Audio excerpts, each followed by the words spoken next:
Oh my goodness gracious. Hello everybody. How are we doing? Hey, somebody got first. Nice. I did add a new, I forgot I did that. I added a new redeem where you can click first if you're first. Although I forgot to mention it was happening, so there you go. Welcome in, everybody. How are we doing? I am so tired. I had a very long day yesterday, and I'm still recovering. So, I also picked up a cough, which is really exciting. So I apologize in advance for any coughing that happens here on stream. But how is everybody? How was everybody's weekend? Hopefully everyone had a good Easter for those who celebrate. I celebrated by eating my weight in food last night, so I'm very full. Okay, maybe not my weight in food, but I did eat a lot of food. I'm so tired still. I think my body is still digesting.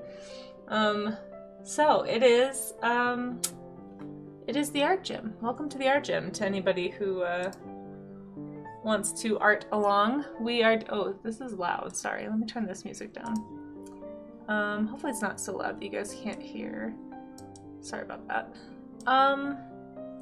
Yeah, this was last time we did these elephants. We're gonna be doing bugs today, so enjoy the elephants. I'm also noticing that my bot is not working correctly. Hold on one second.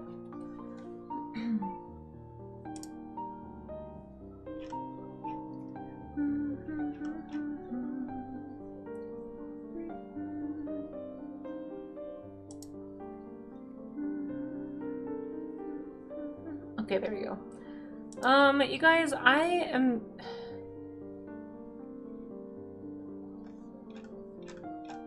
really want them to open the applications for TwitchCon. I'm like so afraid that I'm gonna miss it. Okay, let me get off that before I go way down a deep dark rabbit hole here. Hopefully everyone's doing well. Thank you again, BJ, for those very kind bits and the gift subscription to Amaze. Hold on one second.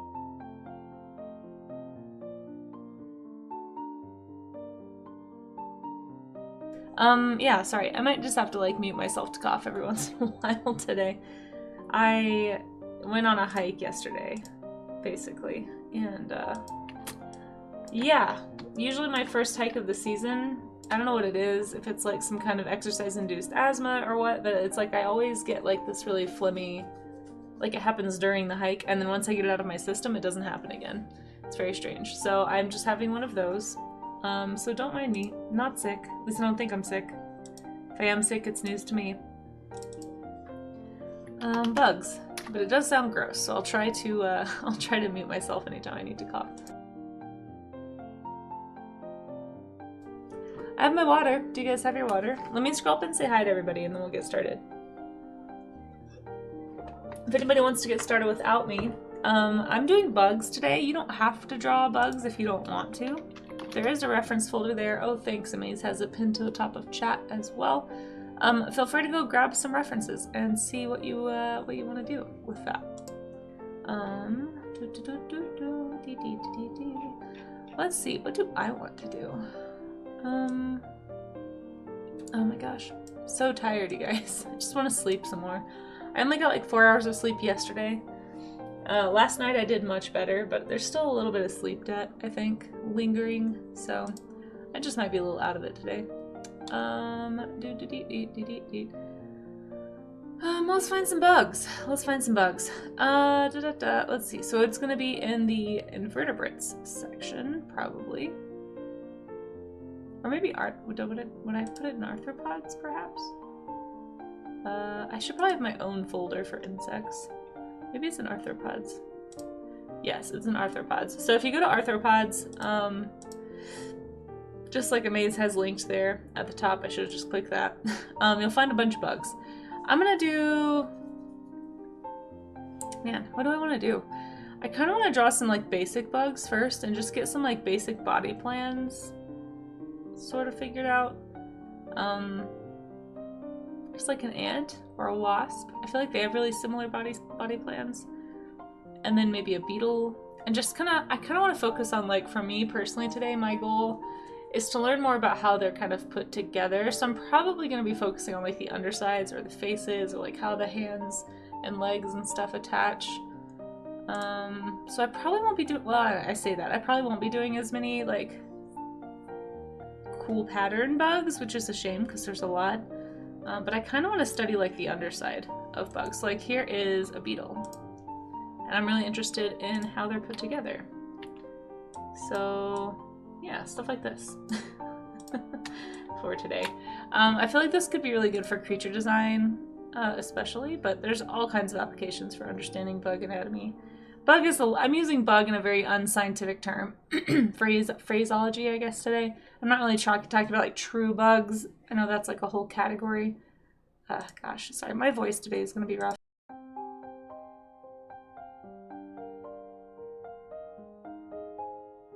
But yeah, so if you want to draw along, draw some bugs, go for it. If you'd rather draw something else, as always, you do not have to draw what I am drawing at all. You can do something that sparks your own interest. We're just here to practice, to do drawings from observation, or to do, like, foundational studies, like if you wanted to study just, like, basic values or perspective or anything that's going to be, like, the purpose is to learn, right? So we're trying to draw either from observation, from a reference, maybe follow a tutorial if you're trying to practice values or something, stuff like that. So if anybody wants to participate, we do a, oh my gosh, my voice is going to be a problem today. We do a show and tell at the end of the art gym. So I'm gonna maybe try to limit how much I'm talking today. We'll see. We'll see. Bugs. There we go. We're drawing bugs. I'm gonna post this on the Bluesky. Probably some other places too. And if anybody, oh yeah, thank you BJ for contributing to the plein air sketch day. If you guys want another plein air sketch day, we do have 26 days left to raise the channel points. So if you would like something to spend your channel points on, there is a fund going on in the channel point section if you would like to cast your vote with that. But let me say hi to everybody. Let's see who we have here. Just a Paleo Artist, hello, hello, and Geiger, howdy, good to see you. Of course, BJ, welcome in. Amaze, good to see you as well. Hope you had a good weekend. Scrolling, Silvel, howdy, howdy, if you're still here, welcome in, welcome in. Ox Machina was first, or at least claimed the first redeem. Yeah, that exists too now, if I forgot to say that earlier. I think I did. Someone wanted you to draw cartoons. Nice. Nice. That's cool, Geiger. Bots and Magic. Hey, how's it going, Bots? Good to see ya. Hope you had a good weekend as well. Yeah, hey Sloppy. It's I'm sure it will. It's just kind of annoying sounding right now. So I just sort of sound like I'm ill, but I promise I'm fine. Just gotta clear my throat occasionally on stream. Sorry about that in advance. Hack Artist, hello. Let's see. That's awesome, Paleo Artist. Nice, nice. I'm trying to make sure I don't miss anybody. Hey Neil, how are you? I had a good weekend. Yeah, I'm really full. I'm really full. Yeah, a praying mantis would be good. Raga got second. Nice job, Raga. Welcome in, Raga. How are you? There we go. The 68 Volkswagen Beetle is a classic bug. That's true. You could draw a vehicle. No rambling stream. I mean, you know how it goes here, Raga. I will probably ramble anyway, but I'm just, just throwing it out there that I may be muting quite a few times today. Just because yeah, my voice sounds terrible. And if I don't mute and you guys hear me clear my throat, I'm sorry. It's just a thing that might happen. Yeah, praying mantises are cool. I have a whole folder for praying mantises on my arthropod folder up there if anybody wants to check it out. What other bug? Let's do an ant. I want to do like an ant or a wasp. I think those would be good. Do I have any wasp pins? Don't really have any wasp pins. Dragonflies are cool too. Cicadas are cool. There's so many like interesting body shapes out there. Grasshoppers are put together really interestingly.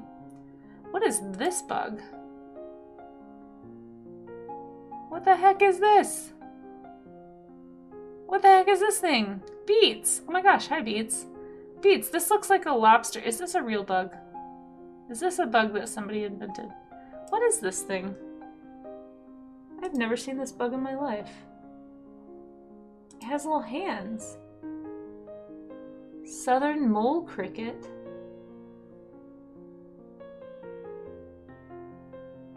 Oh my gosh. What? This is wild. Okay, I gotta pin this.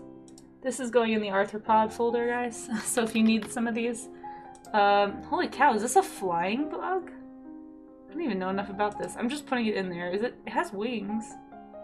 You guys, this is the wildest thing I've ever seen. Bugs are crazy.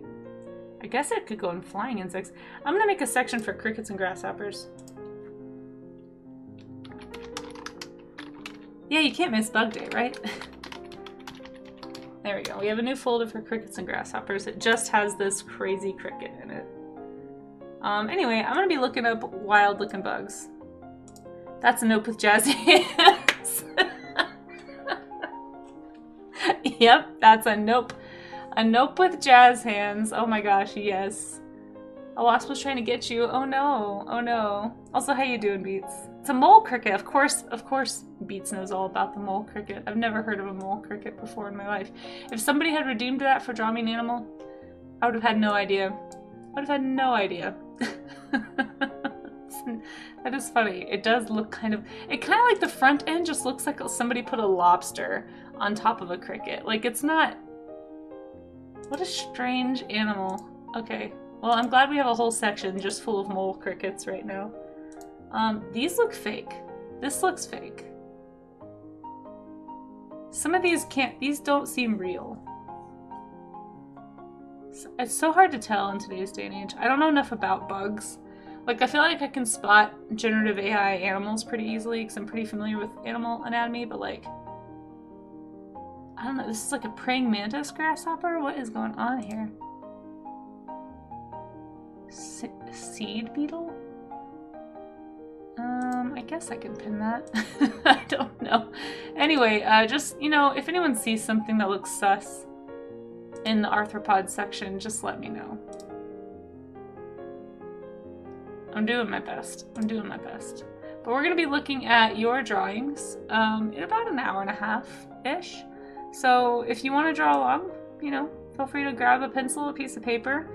As long as you're drawing from reference of some kind, you are free to post in the art gym section of the Discord.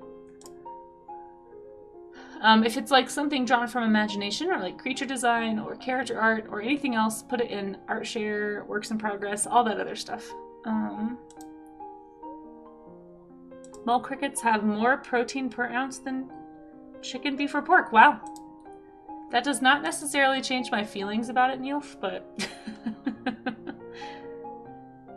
I'm not like freaked out by it. I just like, well, I mean, it is weird, but like, I've just never seen a cricket with hands. That is so bizarre. I wonder if it digs with them or if it has like, it shovels food in its mouth, maybe. Huh. So crazy. Hey Pyro, good to see you. Thanks for popping in and lurking. Hope you're doing well. I'm just looking up bug references, really. Let's do an ant. I just need to see an ant. As much as I like this crazy looking larva, boy howdy, do I like this crazy looking larva. We're gonna skip it for now. Let's look at a fire ant. No, not fire art. Oh my gosh.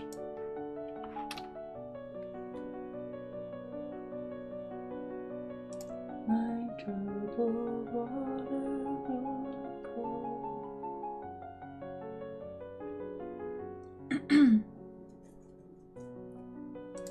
Okay.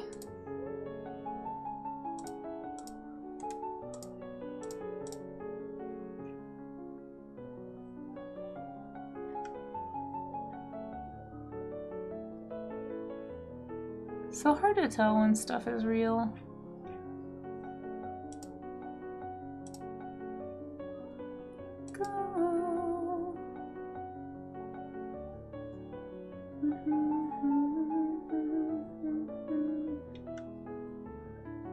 Have you seen potato bugs? I don't know, maybe. Pardon me. Oh my gosh. They're actually kind of cute. You think they're scary looking? Maybe it's the first one I saw. It just looks like a chubby cricket to me. Is it a cricket? Is it a type of cricket? It's a Jerusalem cricket. It just looks like a chunky cricket. I like crickets though. Maybe some people are freaked out by crickets. I think they're really cute. When I was a kid, I would catch crickets and try to make them pets. It never really worked, but... I've never heard of... I don't think I've heard of this before. I think it's kind of cute. I'm not gonna lie. I think it's kind of cute. Am I wrong, chat? Here, if I put this on screen, will you guys freak out? I think it's kind of cute. Yeah, it just looks like a dorky cricket. It just looks like a chunky cricket to me. I think the mole cricket with its creepy hands are definitely, like, whatever that is creepy as heck, but I don't know about that. That little chunky cricket just looks like a little guy. Just looks like a little, I mean, they're huge. I guess their size is a little creepy. Like, if I saw one, I'd be like, hey, I maybe don't want to touch that because it could bite me. But it still just looks like the body plan of a chunky cricket. Oh, it might be the way they move. I guess I'm not seeing any pictures of them moving. Yeah, that might change my opinion. Alright, here's a nice picture of a wasp. I finally found one. Let's use this one. Copy. Look at that little guy.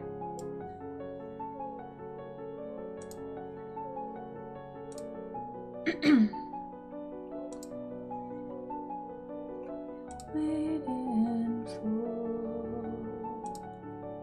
when I dance home. Ooh, what is this? A chalcid wasp? Oh my gosh, this thing is insane. This thing looks like it's got wheels on its back feet. What is happening here? Some of these are just wild looking, you guys. Holy cow. Oh my gosh, look at this one! A giant ichneumon wasp? I might have to make a whole section for wasps, you guys. This is wild. Look at this thing, it's got whips. Do you guys want to see a wasp with whips? Look at it. As if wasps weren't dangerous enough. They gave this one whips. What the heck? Look at this thing. This one's got a friend. Yeah, hey Andy. I know, right, Slappy? Look at this thing. It's got like stilettos and whips. But they're having a little hug. Obviously, nothing bad's happening here at all. Pay no mind to the title. This one's got a little cookie. Okay, I'm gonna save that one. This is actually kind of funny. You guys, this is why Pinterest is so dangerous. But like, whoa, look at this thing.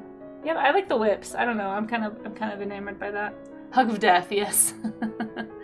Oh, it's for laying eggs and other insects. Wait, the giant legs or the whips? That's creepy as heck. Hey Court Jester, how are you? You know someone who swings from ropes while spray painting pictures of vegetables in cages? He's a trapped peas. Please tell me someone threw cheese at you. Okay, thank you, Amaze, yes. Yeah, I know, right? If wasps weren't such terrible creatures, I'd like them more. Yeah. The other day I had a store full of customers watch you take out a line of hot sauces on what you can only describe as a rabid attempt to catch a jumping spider that I saw on the counter. Oh no.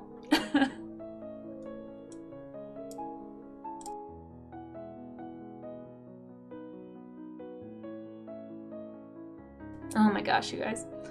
One splattered up your shin and on your cute shoes. Aw, I'm sorry. As long as not spider bugs can be cute. See, apparently some people don't like moths, Pyro. Yeah, what are your favorite bugs, guys? Give me your favorite bugs in chat while I drink some water to try and get rid of this frog in my throat.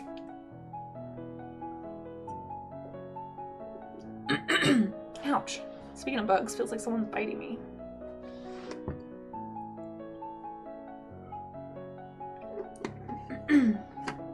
Yeah, it's called, yep, says it right here. Giant ichneumon wasp. It's crazy looking.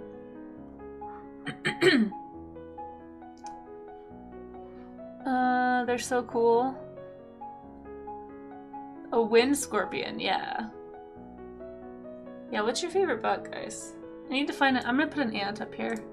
I tried to look up ant photography, but I just need to find a good...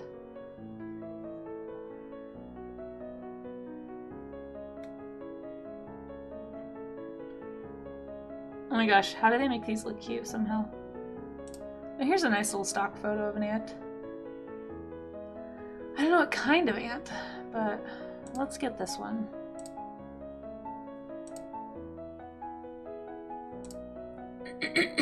Oh my gosh, you guys, I'm so sorry. I cannot stop with the throat clearing right now.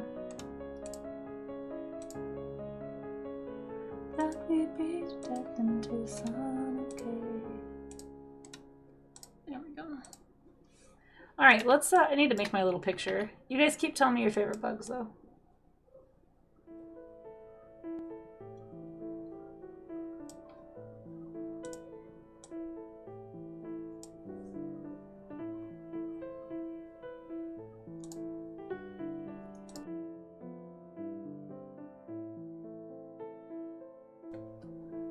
A doorhead ant.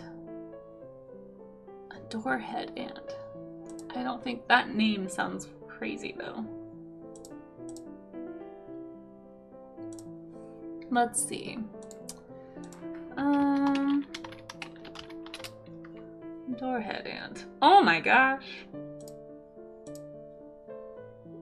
This is like what?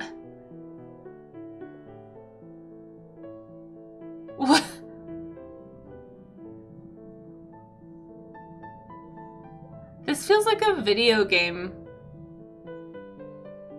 This is like video game levels of adaptation, you guys. This one looks like the alien queen, but two, it's literally, its sole purpose is to block the hole entering the nest. Yeah. That is so crazy. Like, how do you... What a specific job. I hesitate to show this on screen because I guess I'll just say if you're freaked out by weird bugs, look away. This one might be a little freaky looking, but you guys, okay, you've been warned. Here is this crazy animal. Look at this. Look at it. I mean, if you're not afraid, look at it. You guys, its whole purpose is to block the entrance to the nest. Like, what? What? I've never heard of this. It looks like a Pokemon. Like it looks like a video game creature. Like this is the level of extreme adaptation I would expect from like, I don't know, like a God of War creature or something, but like, what? I'm definitely pinning that. Never heard of that in my life. Hey Turkus, how are you? We're learning about crazy bugs today. What's your favorite bug? It's a lotad. Yeah, it's a lotad. Life finds a way. Always makes me think of peanut butter cups. Oh, well, I mean, okay, that, yes, it is a, now that you've said that, I can't unsee it. It's a walking Reese's peanut butter cup. Oh, thanks, it's Serena. Thank you so much for following. Welcome to our strange discussion on bugs. We are going to draw them today. I'm just trying to find some references. But if anyone has a favorite bug, let me know in the chat and I'll look it up. See if I can add it to my roster. If anyone needs references, Amaze has pinned the reference board at the top of chat. So if you just want to get started drawing from some reference photos, have at it. Have at it. There's a whole bunch up there. And I'm going to pin this doorhead ant thing because I can't even with this. Yeah, and then we'll show everybody's studies at the end of the stream in about an hour and 15 or so. Which, on that note, I should probably get started. I'm just fascinated. So fascinated by all of this. Oh, that's a shame. That's such a bad photo because I really like it.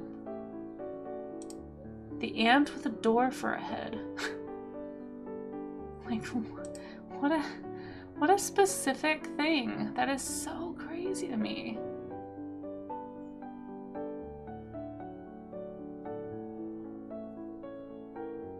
I am beyond fascinated by this whole concept. Oh yeah, let's save. I can't unhear the screaming goat in this part of the song, unfortunately. Okay, there we go. I pinned the door head ant. There's also another really cool one on this page that I'm gonna pin, because I like it. It's got a cool design. Alright, I'll have to make an ants folder at some point. I'm not even sure if ants are arthropods, to be honest.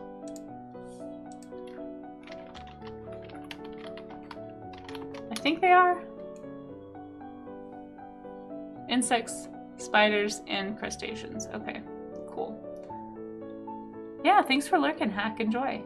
Okay, I think I'm gonna make a post on Blue Sky, and we're gonna get started. So, or at least I'm gonna get started. You guys have probably already started, because yeah, you don't have to run a stream. Okay, there we go. Do I need the whole picture of the ant? Bugs. Yeah, we'll just do both. And then I'm gonna have somebody get very angry and tell me that these aren't real bugs. It's gonna happen. I would almost bet that at some point in the stream, that's going to happen.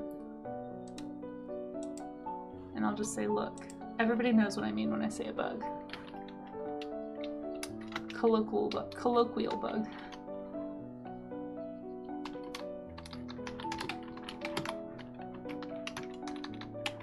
Spider doesn't have to be an insect. Nope, just bugs. Whatever creepy crawly thing that you would call a bug. We're not using the scientific definition of bug. We have personal experience with them. I'm actually really fond of yellow crazy ants. Oh, I've heard of those. The regal jumping spider is good. Yeah.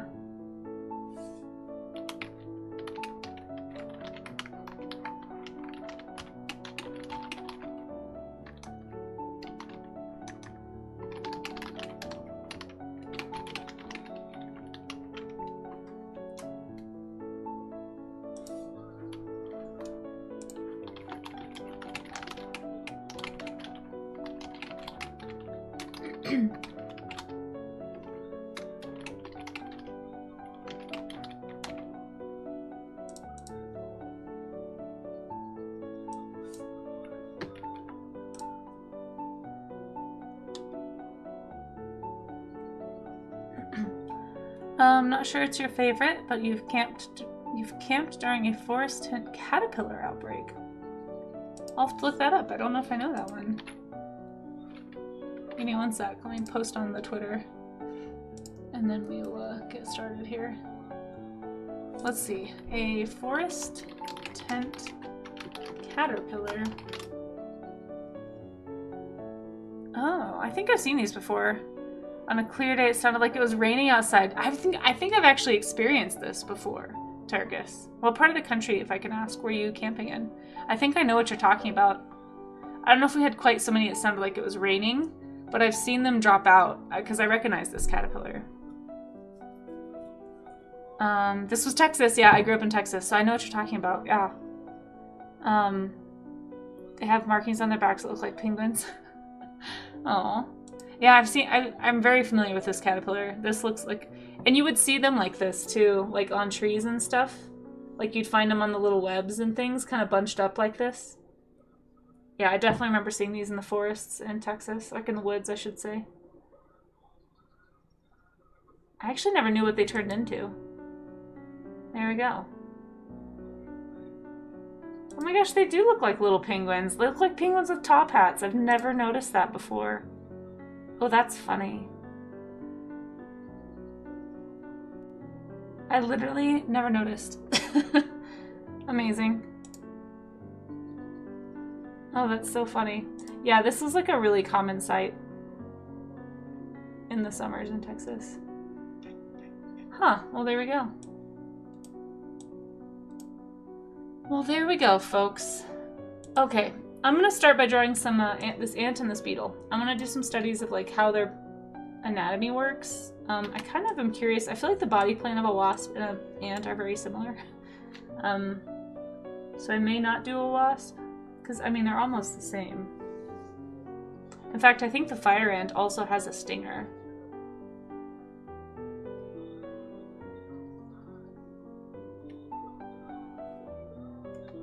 in 2019 we had an especially bad outbreak. It was wild.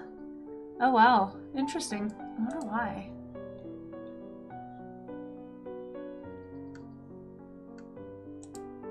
Is that where you're at, Turgis? Is Texas? How did if I knew this, I forgot.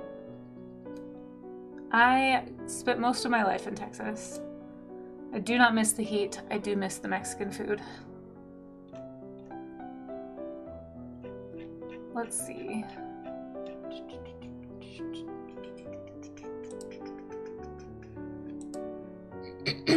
Okay. As far as you remember, Anne Savol from Lost. Well, that makes sense. That makes sense. South of Houston. Oh, you're way down there. Yeah, I grew up in DFW. Oh man, I got tagged in some art trains on Blue Sky.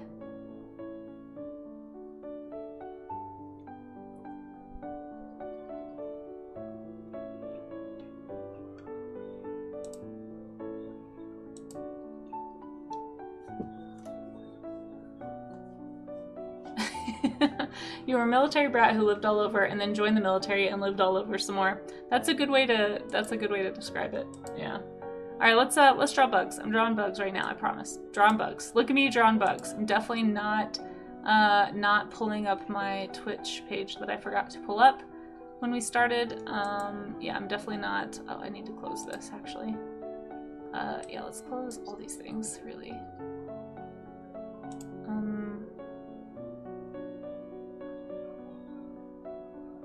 Okay, yeah, let's just close that. Okay.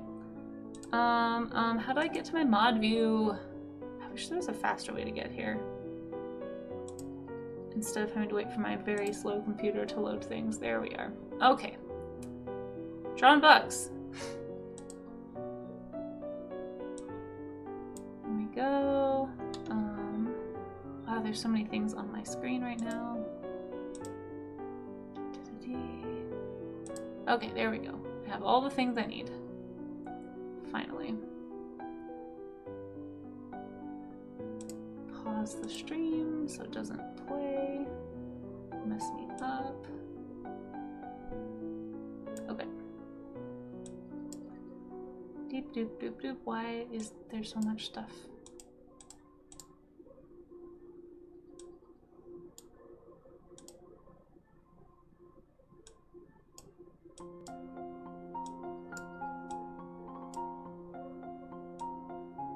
Okay, finally. Got everything consolidated. Hold on, my computer's gonna make a sound. It's not your computer, it's mine. Don't freak out. That was my computer. Okay, drawn bugs. Did it. Have all the views up that I need.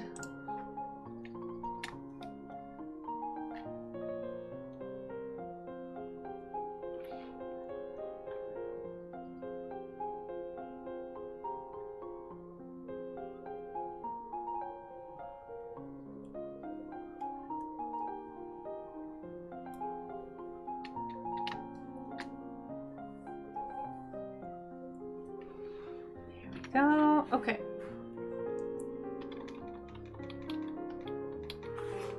Let's start with this beetle.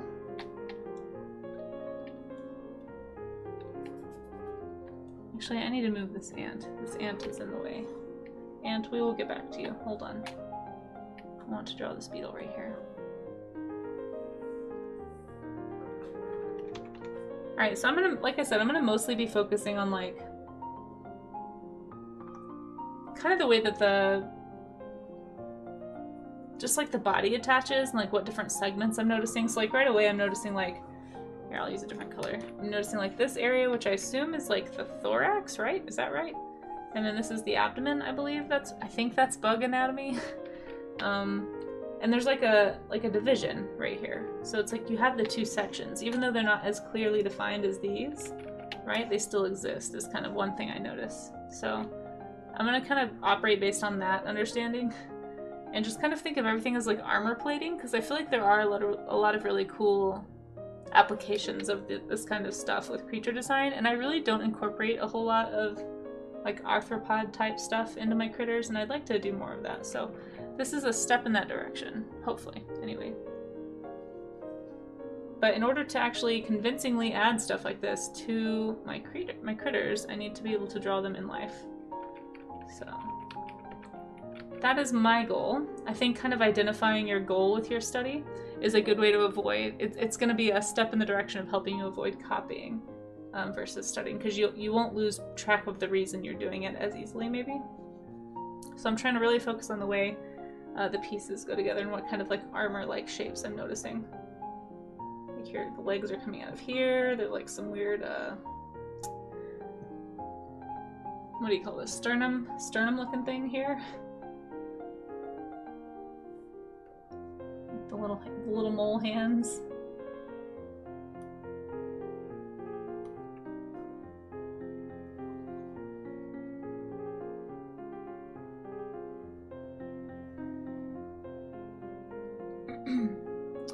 We have some really beautiful golden orb weavers. I do love orb weavers. Yeah, they are massive.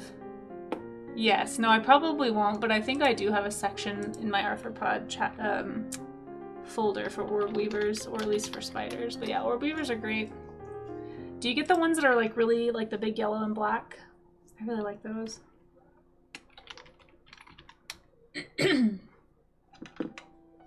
Yeah, I think orb weaver spiders are some of my favorite groups of spiders, just because I grew up seeing them outside all the time, and they're just really interesting looking. They have really, really big abdomens, and they're brightly colored usually. Yeah, I'd love to see some arachnids. Yeah, we probably won't ever do, just because it's such a common phobia people have, we probably won't ever do like arachnid study day. But if anyone wants to do a study like that, we can show it on, you know, just spoiler tag it. I think people have done that before with Art Gym. Just like if you post a study you did of a spider, just do a spoiler tag and let people know what it is so they have the option to look at it or not. And then I can just give a warning before we look at it on screen. I think that's more than fair, you know.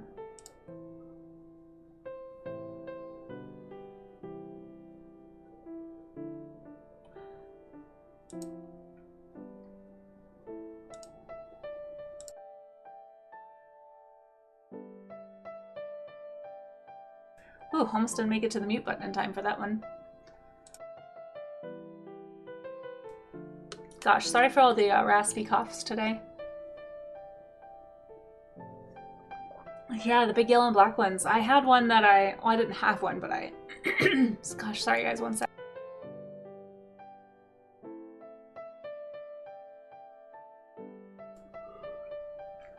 So my theory on what happens is, like, when I go do these high altitude hikes suddenly, and if I'm not super conditioned for them, I feel like it like knocks loose something in my lungs. And then I'm just like heavy breathing in this moisture in my lungs, and I think it gives me a cough for like a day. That's my best guess as to what's happening here. So I apologize.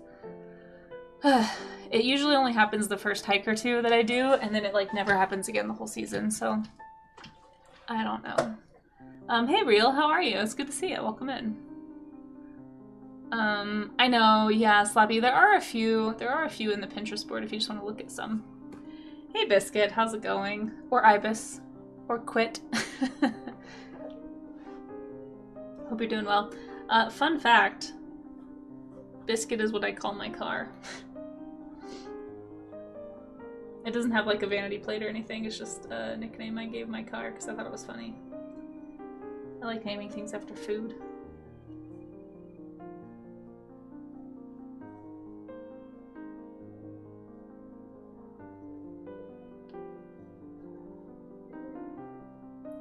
It's interesting to draw bugs. Yeah, there's like a ton of cool detail in them, right? That's kind of why I feel like we needed to do them for a while. Plus, you know, during the Draw Me Animals, a lot of times people ask for bugs and I have no idea how to draw them. And I'm just not very practiced with bug anatomy, so it's just one of those weaknesses, like an area of weakness that I was like, you know, we should do an art gym just for bugs. So we'll probably do some more specific ones, like maybe, I know we've done moths in the past, we've done butterflies. I don't think we've ever done like crickets or grasshoppers. We could probably do like a whole series and just do like a different bug every month or something. Yeah, just trying to find the shapes. I'm trying to look at like see what I notice about the patterns and the way that the body is kind of organized, I guess. Is it a bug or is it a feature? Shark Geek, very clever. Or is it featuring bugs? Oh my goodness. So many confusing options. How are you doing, Sharky? It's good to see you. Hope you guys are doing well. Thanks for coming and hanging out. There's very little to guess about. That's true, but it's a matter of knowing. It's a matter of knowing how the exoskeleton is put together, though. Like, yes, the insides. There's not like they don't have the same insides that we do with like muscles and stuff. I mean, they do, but they're like it's a little squishier in there. All the bones are on the outside, exactly. But like the exoskeleton of a beetle, for example, looks extremely different than the exoskeleton of an ant. Yeah, you don't have to worry about any like rippling muscles that you're gonna see through the exoskeleton because you can't. The shape doesn't change as they move, right? I know what you're saying, but there's still a lot to learn because they're all extremely different. I wonder if you could be exposed to some high altitude pollen. Maybe a mild allergy and you get exposed for the season. Yeah, it could be an allergy thing. I just feel like it always happens. Like even when I was down in Texas and I would go for a run, it was like whatever my first cardio event of the warm weather season was. Not even the warm weather, just like the year. Because I say first event because it's like I usually take like the winter off just because it's cold and miserable outside. I mean, I guess it could be an allergy thing. I've just never noticed an allergy before. I don't know. Maybe. Who knows what it is? Glad there's a stream to watch. Something has been really bugging you lately, Yanni. Has it, Yanni? These cheese modes bug you? Welcome in, Yanni. How are you? Yeah, I mean, it could be. Yeah, it could just be like a mild irritation from pollen, I guess. Like, oh, what is this? First season in the spring. Yeah, it could be. Could be. I don't know. It's so strange though, because I didn't have allergies in Texas that I knew of, but yeah, maybe it is like an allergy thing. I just thought allergies lasted longer. I thought they were like a seasonal thing. I don't know anybody who doesn't have allergies like all spring. So yeah, maybe it's just like super mild. I don't know. It only happens when I'm running though, or like working like an intense cardio workout. It's like I can be outside. Like I've been outside for weeks walking around and all the pollen and stuff has not bothered me. I don't know. It's just strange. It's just strange. Maybe it is though. Buzzing with excitement, huh? Are you, Yanni? Well, we're gonna pause your excitement and do a draw me an animal. Because we just got a draw me an animal redeem. A Colugo. I do enjoy Colugos. I will not lie to you, Pyro. I was looking at a picture of a Colugo last night. So... yeah, so I have looked at one recently, but I won't look at one now. So the way this works, if anyone has not been here for a Draw Me an Animal, is I have 5 minutes to draw what I think an animal looks like. Let's do it over here into this funny bunny. Hey Beckus, how are you? Thank you so much for the lyric, I appreciate that. Yeah, sorry, I know a lot of times people are trying to like get me with like weird animals, but I like looking at weird animals. I think I actually pinned a few on my Pinterest board. Colugo. So, unless I'm thinking of the wrong animal, which is always possible, excuse me, Colugos are these really interesting flying mammals, right? So they're more of a glider, really. It's kind of like a weird flying squirrel, if I'm thinking of the right animal. But they always remind me of like an eye and a flying squirrel and a monkey. Like if you kind of mushed all those together, you would get a Colugo. I want to say they're like very distantly primates, but we'll find out at the end because after the 5 minutes, we'll learn about it together. So it's just a little 5-minute detour. It is 9:52. So I'm gonna draw a poser and put this thing in. Let's just do one hanging because I feel like that's a really common pose that you see. They have these really big eyes and really pointy noses. And they're kind of cute in like a weird lemur-y sort of a way.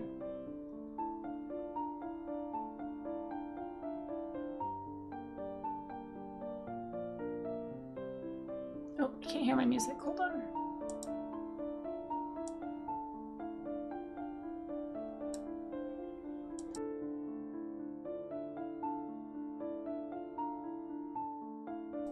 Sorry, I had to cough for a second.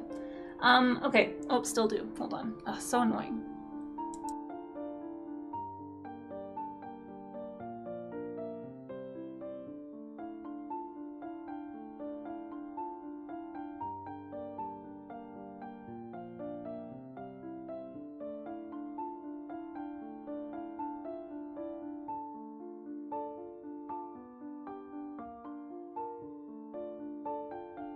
Okay. Went and blew my nose too, just for good measure. It didn't really help, but... Not gonna have as much time on this Colugo. Alright. So they have these like really funny, like stretchy skin flaps, basically. I'm gonna say he's holding onto a branch.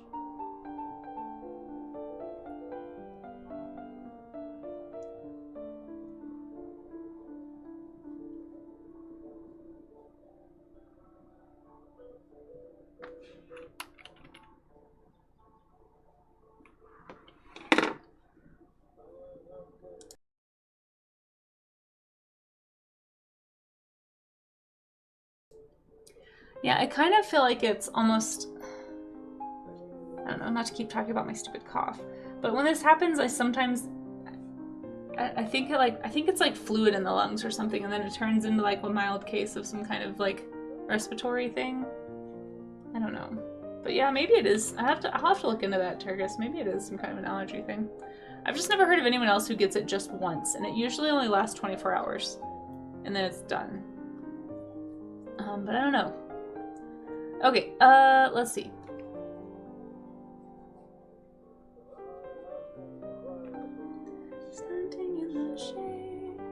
I forget what color. I think they have like a variety of colors that they can be. The one that I was looking at, I believe, was like a pale reddish gray. So I'm just gonna go with that, but I totally don't have a couple weird animal list bookmarked just for the Drop Me an Animal game. I love that, Pyro, and I also honestly don't think you're the only one. Are usually a lot worse at the beginning of spring. It tapers off after about a week. Okay. Usually mine's just, so I was just talking, I don't know if you're here, but the first like big cardio event that I do of the year, anywhere I am, whether it's here or Texas, like I can be out in spring and like I literally live around pollen trees and I walk by them all the time, and like I'm fine. I don't have any kind of sneezing or running eyes or coughing. It's literally just when I go for a run. And my theory is like, I feel like it almost like works something loose in my lungs, and then that liquid kind of like bothers and irritates my lungs or something and causes like a phlegm reaction. Sounds very gross. I probably should stop talking about it. But like, usually it's gone within like a day or two, and then I don't have it again. And it happens every year, and it's very strange, and I've never heard of anyone having allergies like that, but maybe that's really common and I just don't pay attention.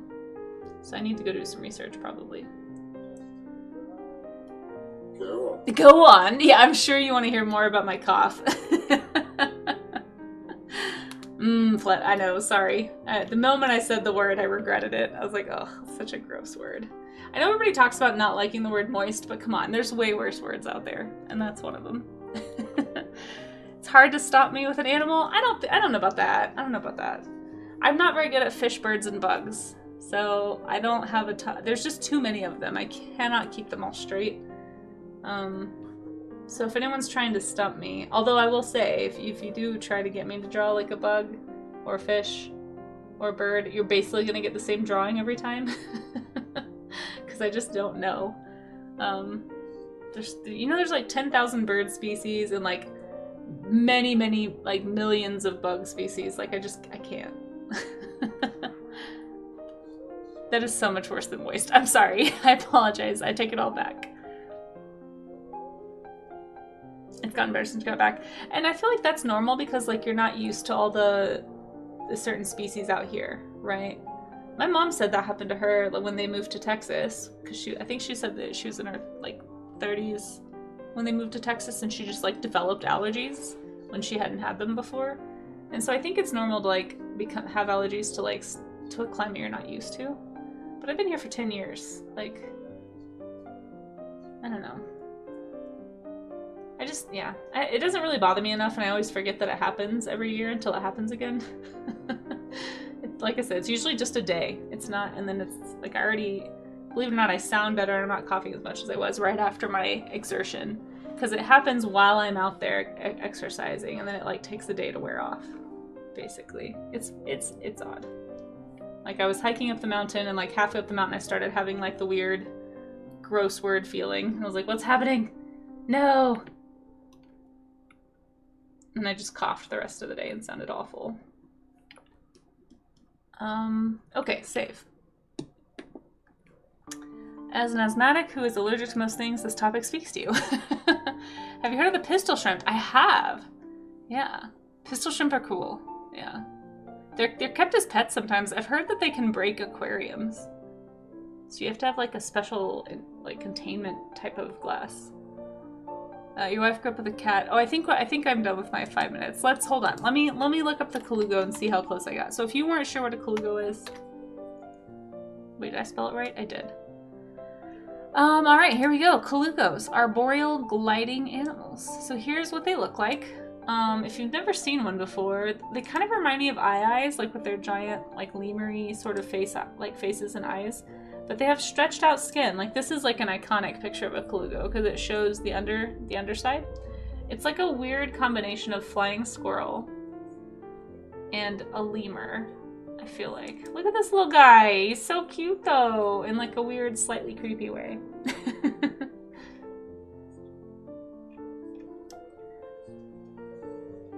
There's this like dark reddish one. Oh, here's this really pretty one. Yeah, I think this was the one I'm kind of thinking of. A Life in a Snuggie is the title of that article. See, they kind of these little spots. This one almost looks like a flying fox. I think whatever this species is the one that I was looking at pictures of last night. But let's learn about these guys. I'm gonna say I got this one, guys. Like, I mean, I might have gotten the face slightly wrong, but I feel like I did pretty dang good. So I'm gonna give myself this one. But to be fair, like I said, I did look at pictures last night of Colugos. Like you can see that I had already clicked this link, like it was purple. I've already clicked around on these. Flying lemurs, or cobagos, are arboreal gliding, I'm not going to try to say that word, in mammals that are native to Southeast Asia. Closest evolutionary relatives are primates. So let's go check out OneZoom, our favorite tool we stole from Danny. I love to use this for Draw Me an Animal. I actually showed this to Monster Pie Zoe too. Who I stole Draw Me an Animal from, with permission. And she also loves it. So let's go check out the flying lemurs. So here's the Colugos. Here's the different kinds. And here's the primates. They're just next door neighbors. They're cousins. So it's just outside of primates. So it's not a primate, but it's very close. See, it looks like a loris, bush baby, lemurs. Here's the lemurs here under primates. So they're pretty darn close to primates. If you want to play with OneZoom, by the way, here you go.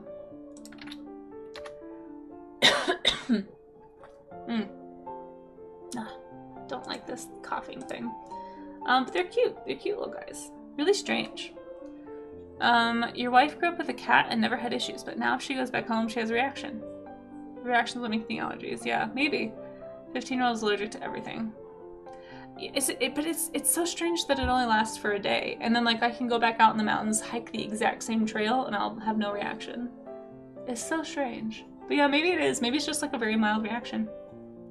When you move from Okinawa back to America, it's your body reacting to the weather. Yeah, but like I've been here for 10 years. That's what I'm saying. Like I can be out in there literally all year long and it's fine. I've even been out there. It's already been spring here for a month. Like we've had pollen. I've been fine. It's literally just the high cardio and it's like maybe the heavier breathing. I'm just getting more of it. Just enough in there maybe to trigger something. But then the next time I go out and exert myself, I will have no reaction. It's so strange because it literally just happens one time a year for like a day in response to a cardio event. I don't know. I guess I just don't know anybody who has allergies like that. Most people I know who have allergies last all spring. Spring cleaning, yeah, I guess. That is kind of how I joke about it. I tell people it's just my lungs getting out the winter cobwebs of like, hey, we haven't been active in 6 months, so it's time to be active again, so we clean up. That's literally what it feels like. It's just the first time I do some intensive cardio. Sorry, I'm just looking at their weird hands, guys. Don't mind me. Look at this little guy. He's so cute, though. It does kind of look like he's wearing a Snuggie. Oh, that's creepy. What is that? It's like stretching his leg really weird. Okay. Well, this is where they live, guys. So if you want to go see a Colugo in the wild, you have to go here. It's not gonna be anywhere in the Americas. Oh my gosh, that's their lower jaw. This is their teeth. Oh, that's right. These guys have the weird comb teeth. Yeah, let's read about this. Hold on. They have these crazy teeth. You guys have to learn about their teeth really fast.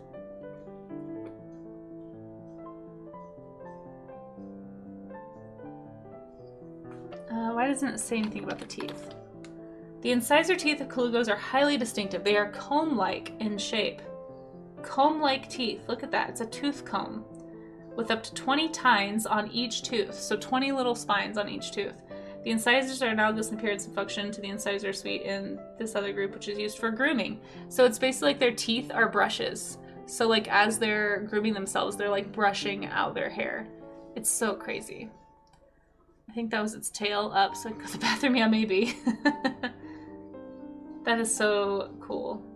Yeah, I did not know this until pretty recently about colugos, but look at those teeth. Isn't that wild? We are about to be in an ad break, so we'll just wrap that up here. If you guys want to learn more about colugos, you can click the link to check it out. If you want to support the stream during the ads, just let the ads roll, mute the tab, lower the volume, whatever you gotta do. But we'll be back in 180 seconds, and we'll get back to the bugs here in a minute. But we're gonna stretch, so that's all you're gonna be missing. And thank you, Pyro, for the drawing animal. That was a fun one. Thank you so much, Raina, for your lyric. I appreciate that. Okay, so if you can hear me, we are going to be just using this time to do some posture and carpal tunnel stretches. So if you want to do a posture stretch with me, that's always my favorite one to do. It feels so good to straighten up your back. I like to take, unshrimp myself, right? So take your hunch back and just kind of overcorrect, and you're gonna make like, kind of like arch your back and make a C shape, right? So just kind of push your shoulder blades together, arch your back, and hold. Gosh, I'm so tired today. I'm so sorry, everybody. Ugh, I feel like my energy level is just not what it normally is right now. Yeah, go ahead and push your shoulder blades together and just hold for like 20 seconds or so. And after 20 seconds, you're just gonna relax. And you don't wanna like roll your shoulders forward, you just kinda wanna like relax your posture. So it's gonna take you from this to this to this, right? That's kind of the idea. And then we're also gonna you can do some like wrist rotations, those are really helpful.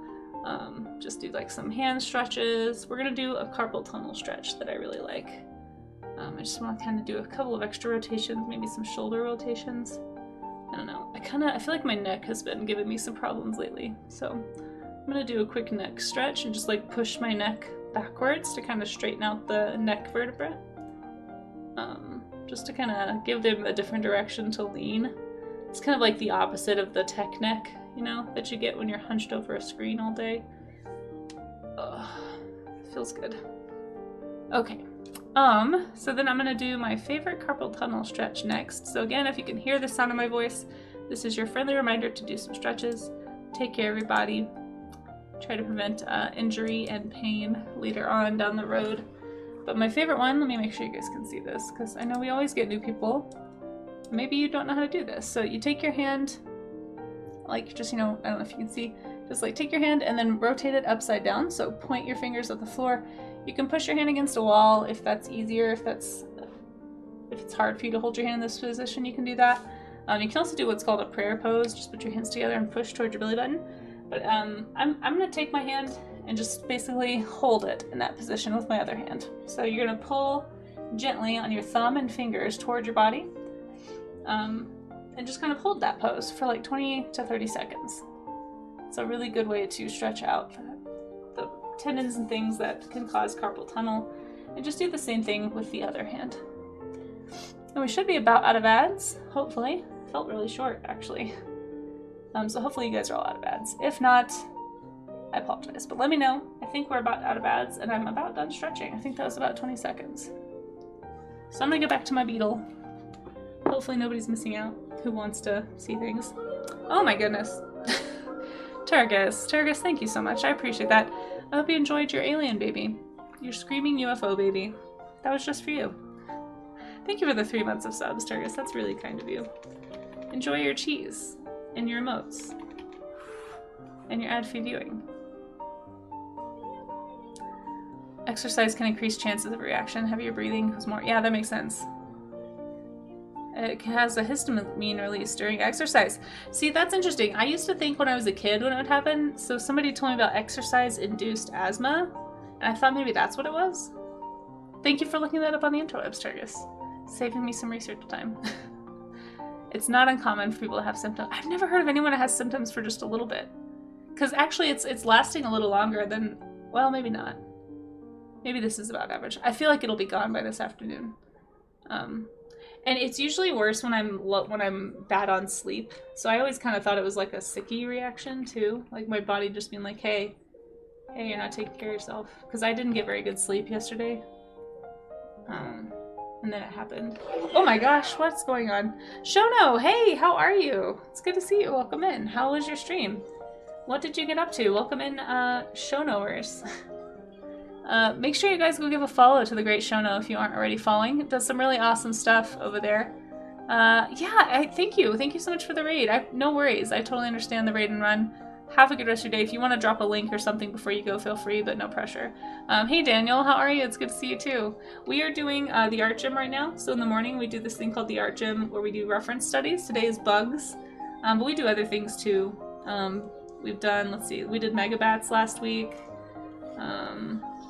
Yeah, done elephants, but I don't always do animals. I do often do animals, but let's see, we have instruments, we did figure studies, that kind of thing. So I just kind of pick like a different topic every day, something that I feel like I want to get better at. Next week we're actually doing a bunch of clothing and vehicle studies, so next week's going to be a tough week for me. But if you come back in the afternoon, I do also do other stuff. So here's kind of more typically what you'll see when you come into a stream of mine. Just click one of the illustrations. Oops, why did this open on the wrong window? It's usually the opposite. There we go. So this is the kind of stuff that I do. So if anybody is not already following and would like to, if you like digital art, this is the kind of work that I do. The afternoon streams are Mondays and Wednesdays from 4 p.m. till about 6 or, well, it's usually about 7. I would say I go for about 3.5 hours on average in the afternoons. And we do all kinds of stuff. We do creature design. So these are the sea slug dragons. So we look at sea slugs and make dragons based off of them. Trying to get into kids' books, so you'll see a lot of like storybook looking illustrations. So if you're noticing a theme, that's why. That's also why I'm a safe for work stream. It's because I am trying to get into a market that has young eyes. And just in case, you never know who's watching kind of thing, I try to keep it work safe, family friendly around here. Yeah. This comic is less work safe. I mean, it's work safe, it's just less family friendly probably. There's a little bit more violence and stuff in it, adult themes, but that's Drift if you want to read it, and then I also do sculpting. So there we go, that's what I do. Welcome to my stream. Thank you for being here. And thanks, Pyro. There's all my links if anybody wants to follow me on any platform. That's like, I always say, any artist will tell you, that's like the nicest thing you can do for free for us, is just follow us, like some work, share some work if you feel so inclined. It helps us out a lot. Just helping people find out that we exist. What you could have told.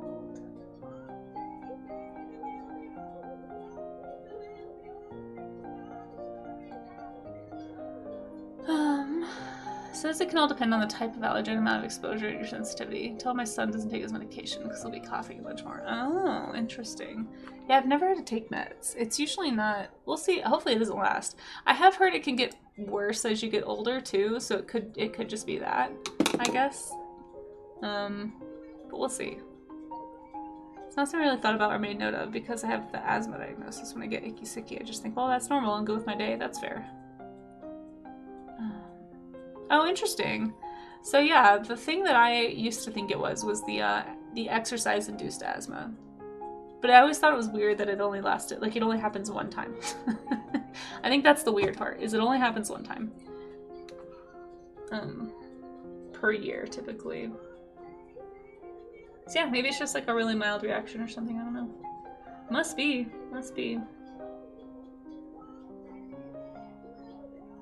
Usually it's worse when I'm out of shape, and I'm very out of shape right now, so I just kind of figure it's my sign that I need to get back in shape. Which I am working on, slowly but surely. Trying to find time to work in the workouts, you know? It's tough. It's tough to fit it all in. I just feel like there's literally never enough time in the day for some reason. Yeah, it's I don't ever feel like it's been bad enough to warrant meds. Maybe that'll change someday. Hopefully not. Oh my gosh, Toma! Double raid! Oh my goodness. Welcome in, Toma. How are you? We're drawing bugs right now. Sorry if that's not everybody's cup of tea. But this is the art gym. we do different themes every single time. So I'll show you guys something else in case people don't like bugs. Here was last week's art gym. We did elephants. Everybody likes elephants, right? Welcome in Catastrophe, and Toma, how are you? How was your stream? What did you get up to? I'd love to see any links if you want to post them in chat, or any art that you're working on. Oh, here's a figure. I knew we had a figure drawing day that we did recently. The art gym is just like a study session that we do in the mornings. For anyone who hasn't been here before, my name is Casey, by the way. We do this thing called the art gym from about 9 a.m. until about 11 a.m. Mountain Time. So it's 10 right now, so we're going to go for another hour probably. And we just use it as an accountability hour to study. Stream was good, doing some fan art. Nice, nice. You guys make sure you go follow Toma if you aren't already. It has really great, really fun, spooky vibes over there. Nice art streams. Does some games too. If you want to share anything, as long as it's work safe, I'd be more than happy to take a look at it. Hey JL, how are you? Good to see you. But yeah, so we do these studies, like I said, Monday through Wednesday, typically. All kinds of stuff. Not always like creatures. Sometimes we do like instruments. We're doing vehicles and clothing next week. So I try to challenge myself to draw things I don't draw often, basically. And I realized a couple of months ago, I just like never draw bugs, and so I don't really understand bug anatomy. I don't really understand like how insects are really put together. I'm just not super familiar with them. So I'm doing this study today, hoping to get more familiar. And that's kind of the idea here, just to provide an accountability session if anybody wants it. We do a show and tell at the end, where if you do any studies, as long as it's from observation or reference, you're welcome to you're welcome to, I had a little hiccup there, drop it in the Discord. We have a whole section for the art gym. Like I said, as long as it's like practice, you do foundational studies. Sometimes we have people do like draw a box challenges or value studies, all kinds of stuff. But anyway, if you want to share anything like that, I have a Discord, you can drop it in the art gym, and then we will look at it at the end on screen. So as long as it's work safe, like if you decide you don't want to do bugs, but you want to do some figure studies, go for it. Just make sure that it's work safe, okay? So like block anything out that's going to get me in trouble. I am a family-friendly art streamer. I'm trying to get into kids' books. I'm waiting to see if Toma has anything to share. You like the fox boob? Yeah. Oh, and thank you, Nups, for the follow. I appreciate that. Here's what I typically do, if anyone hasn't been here before. I'm just gonna, we'll start on this picture. Because we didn't start on this one last time. But I do, I'm trying to get into like book illustration, book covers, graphic novels, largely targeting like the kid books market, like, you know, picture books to middle grade kind of region, primarily. But I also do some like creature design stuff. So sometimes you'll see me doing creature design things here on the stream. Some like fantasy illustrations. I've also got a graphic novel I'm working on called Drift. It's a webcomic if anybody wants to read it. It's on hiatus right now, but one of my goals this year is to get it back going, and I've got some pages going right now. You can get early access to the pages on Patreon. At the moment, that's the only place you can see updated pages. I need to actually probably post one or two of them there. But I'm hoping by this fall I'll have enough of a backlog built up to actually like start posting on Tapas and Webtoons again. So if anybody wants to follow me there to like get updates, if you use Webtoons or Tapas, there you go. Yeah, so I do, Toma, I do, and thank you, JL. I do this series called Sea Slug Dragons. So on the first Wednesday of the month, we'll look at sea slugs, kind of nerd out about them, and then I'll design a creature on stream. And so these are just a few of those. I don't have the sea slug here, but you can look it up. It's Cyrus nigra. It's a really cool sea slug, honestly. Yeah, I like doing creature design a lot. I tend to draw a lot of animals in nature, and I'm trying to get better at people. So I'm trying to, part of what I do at the art gym is try to make myself draw more human-y things most of the time. Well, not, maybe like half the time. Just because I know I need to work on those things. But we do also just do a lot of, oh, those are pages from Drift, by the way, if anybody was curious. That's what Drift looks like right now. Kind of this rough, painty style is pretty fun to work in for me. And then I do sculpting on the last stream of the month. Usually it's a Monday or Wednesday afternoon. And we'll just pull out the clay and do some sculpting, and then you guys can help me pick the colors and stuff too. So this was a Parasaurolophus I made on stream. Chat got to pick the colors, and name it. It's named Harvey Dent because I burned half of it in the oven. But yeah, so anyway, I'm kind of a variety art streamer. If you want to check out my socials or anything, feel free, more than welcome. I see a link from Toma, so we're going to grab that here in a sec. But always appreciate any follows, and you know, any artist will tell you that follows are and shares are a great way to show appreciation and to help support artists for free. Let's check the link out. Let me see. Let me turn this music down. It's a little noisy.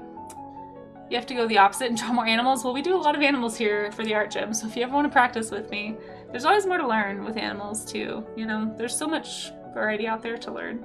It's kind of the fun part of art, and also the frustrating part is that you never really arrive. You're just always learning. Okay, we have a link here from Toma. If anyone hasn't clicked that yet, let me show that on screen. This is some fan art, I think. I'm not sure if you mentioned, I'm trying to see if you mentioned what it was a fan art of, but you love drawing arthropods. Yeah, arthropods are cool. We have a link at the top of chat to my Pinterest if anybody needs a reference page. I know Pinterest isn't everyone's favorite right now, but I try really hard to curate mine so there's no AI. It's all like photography. It's a lot of its references I've either taken myself or have lugged around with me for like ever. Toma, these look great. You're so good at clothes. I'm actually, so next week's warm-up studies are actually going to be clothing. So we're going to be doing dresses, I think, on Monday, and suits on Tuesday. Not looking forward to it, but I need to get better at these things. But this looks great. These are fantastic.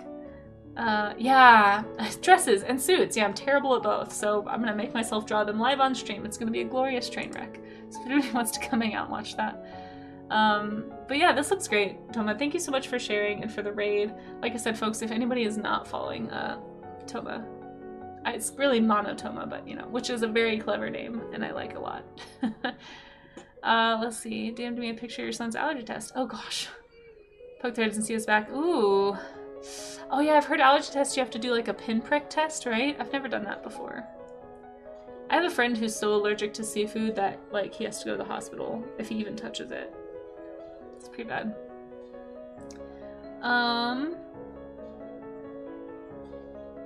You publish an annual comics anthology. Oh, that's cool, JL. With a couple dozen 8-page comics. Very, very cool. Yeah, thanks. Hey, Miss Art Rolls, thank you for hanging out, for lurking. Yeah, if you want me to get partner, it's really the partner thing is gonna have to be you guys decide to make it happen, I think. I did tell Science if I averaged, I think, 60 viewers by the end of April, I might think about doing a partner push. But right now I think I'm only at like 48 on average. So I'm just saying, I don't know. Oh, thank you, JL. I appreciate that follow. Yeah.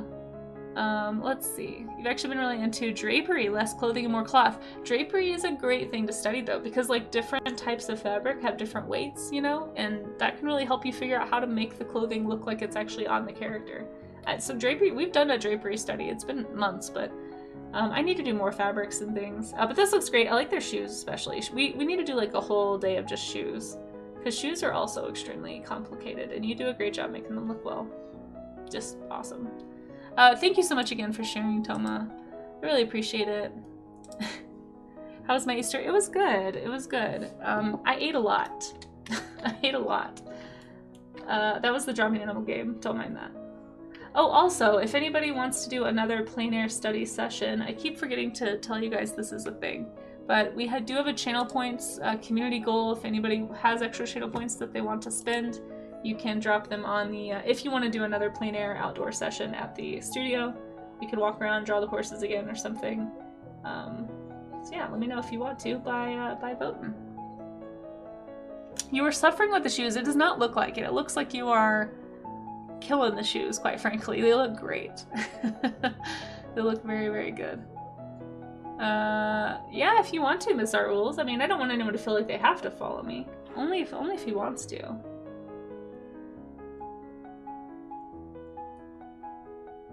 But congrats also. Yeah, I need to do more vehicle studies too. I feel like vehicles are another thing that I struggle with a lot.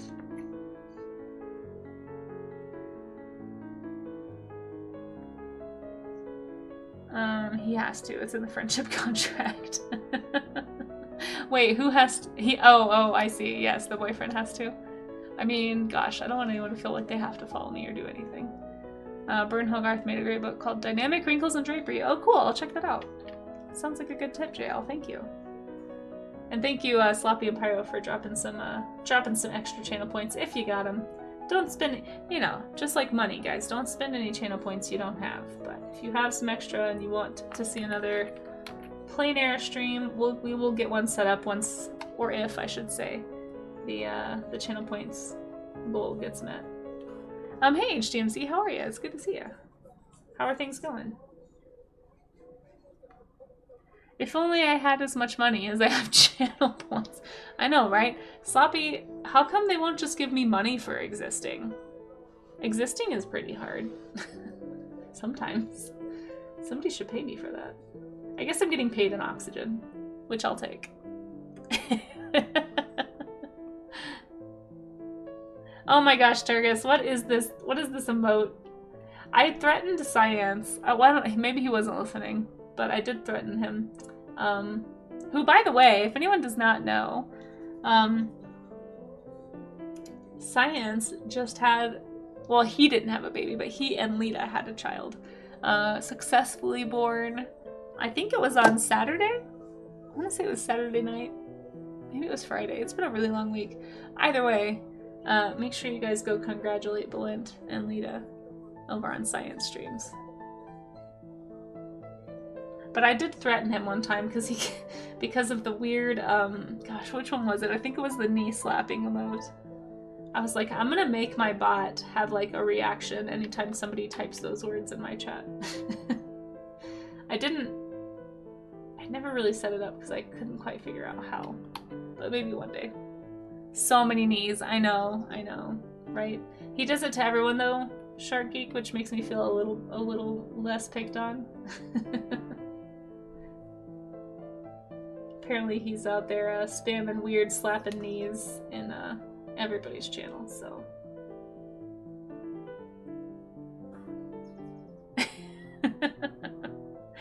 Yeah, the sumo one's a little odd too. Be glad you only got the knee. Oh, I didn't only get the knee. No, there's another one he's been using lately that I'm like. So I've only ever banned one emote in my chat, and that's for those who don't know, the cat in the chat emote is AI generated. They chose not to hire an artist for that for some reason at Twitch, and so a few artists just decided to like ban it in their streams. So you can't use it here, but I'm thinking about the weird knee. Of course Turgus has the weird knee. I just don't get it. I mean, thank you for that Gigantify, I appreciate, but also it's so weird. It's so weird. I forgot about that. Yeah, the cat in the chat emote. It was like a Christmas emote they released in December, and it was AI generated. Yeah, so if you're an artist, or if you're just somebody in general, like who just doesn't support AI in general, you can ban the word cat in the chat. It's like I don't even know if I can say it since it's banned, but it's like it all runs together.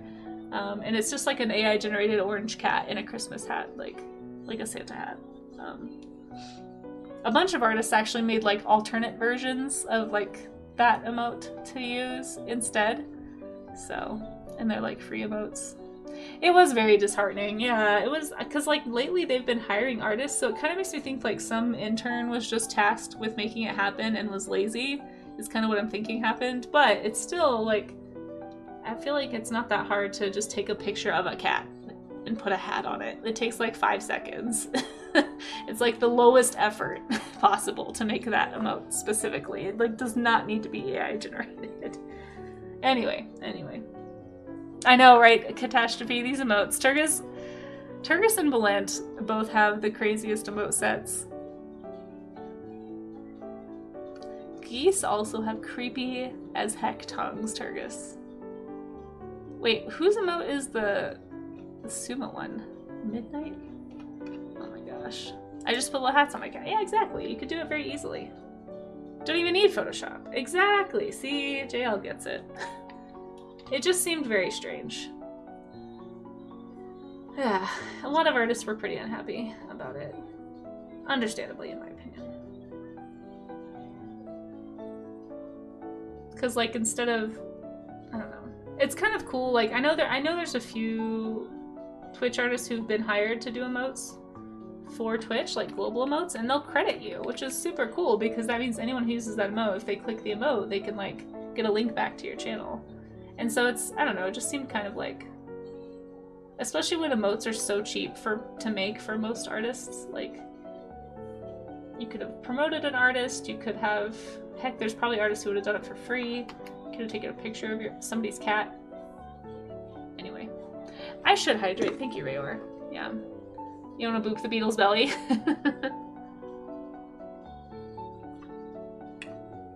No, I know the tongue is edited, Turgus. But, if you like an actual goose... I mean, here, do you guys want to be freaked out? Have you guys seen a goose tongue before? If you've never seen a goose tongue, they're freaky. Prepare yourself. These are not photoshopped. Geese tongue have little spiny teeth on them. And that's why I think they're creepy. It's not the edited movement. So fair warning if you don't like creepy goose mouths. But geese tongues are horrifying. Here they are. Don't look if you don't like it. Look at that. I mean, don't look if you don't like it, but if you like it, look at that. Isn't that crazy? They have little teeth. Yeah, geese are eldritch monsters. So if you didn't know that, I'm sorry if I've just made geese even more terrifying for you.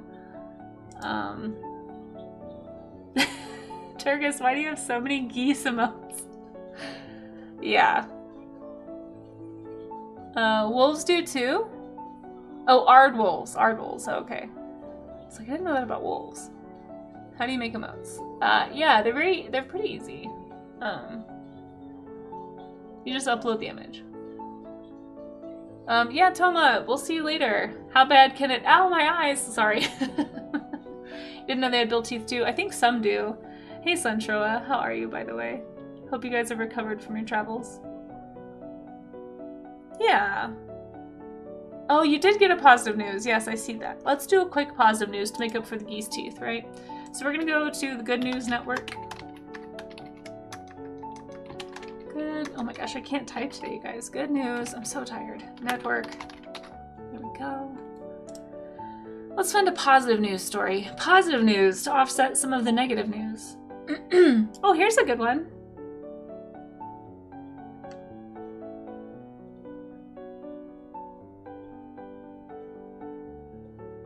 Oh my gosh, there was a really good one yesterday too.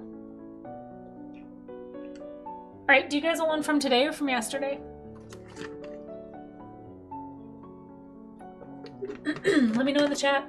Let me know in the chat. First thing I see is what I will do. Oops.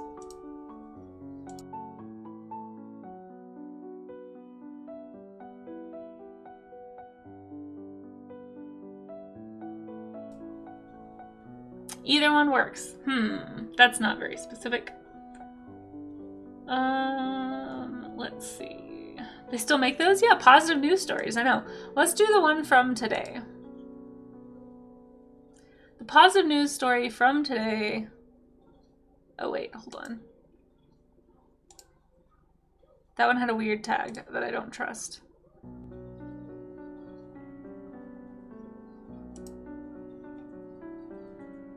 Oh man, that's a bummer to see.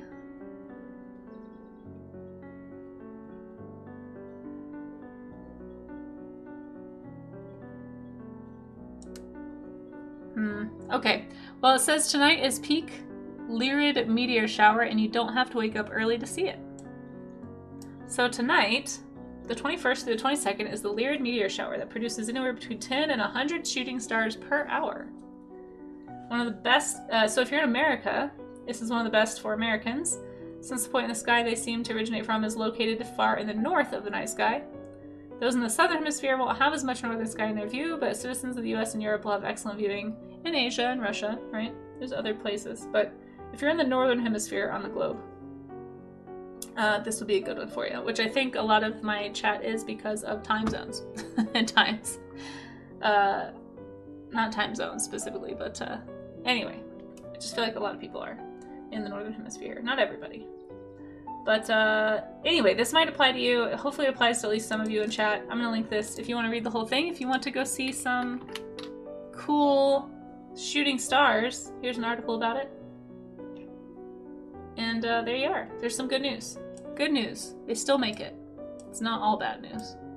There was one from yesterday about an 80-year-old race car driver, which I do recommend going to the front page of the Good News Network if you need some brightness in your day.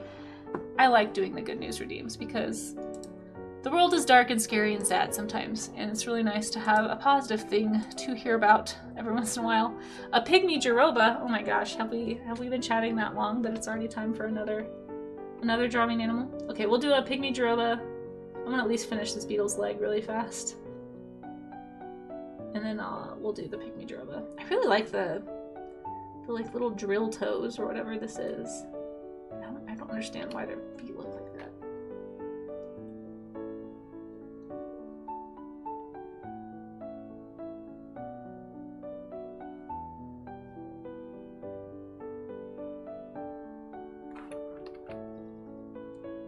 Okay, let's go drawing animal.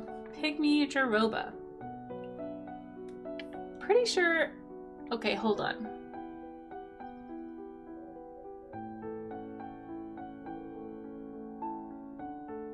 Shoot, this happened once before.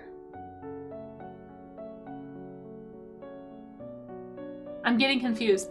I think somebody did a Jeroba once, and I had spent my whole life thinking a Jeroba was a kangaroo rat, basically. And it turns out it's not that. Shoot. Jerboa. No, it's the name I was saying wrong. Okay. Okay, I was getting triggered there for a second. I was like, wait, it's Jerboa, not Jeroba. Okay. Jerboa. Pygmy Jerboa. Okay, so it is. I think it is a jumping rat. Or a jumping mouse or something. Okay. I had a moment there. Hold on.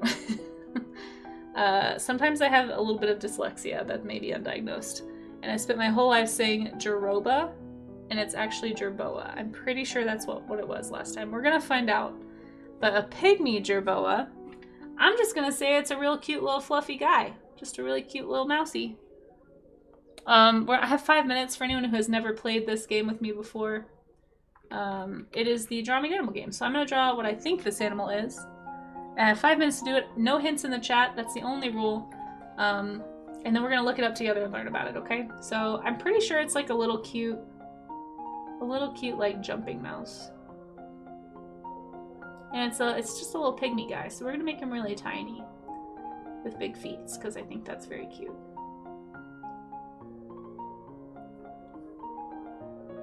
And then after 5 minutes, we're gonna look it up together and learn about it. It's always a good time. Blink.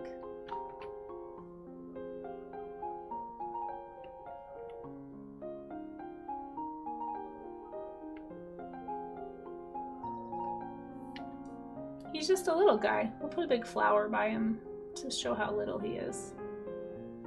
He's so little. Little spring flowers by the Jerboa. See, I still want to say Jeroba. It's kind of a problem. Little flowers and some grasses, because he's just a little guy. There we go. Okay. And then we're going to do some brown colors.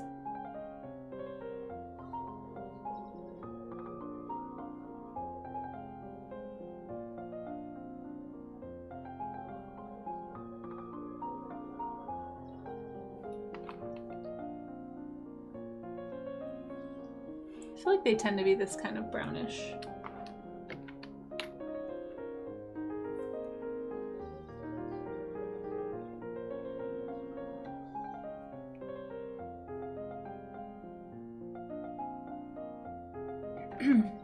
Ouch.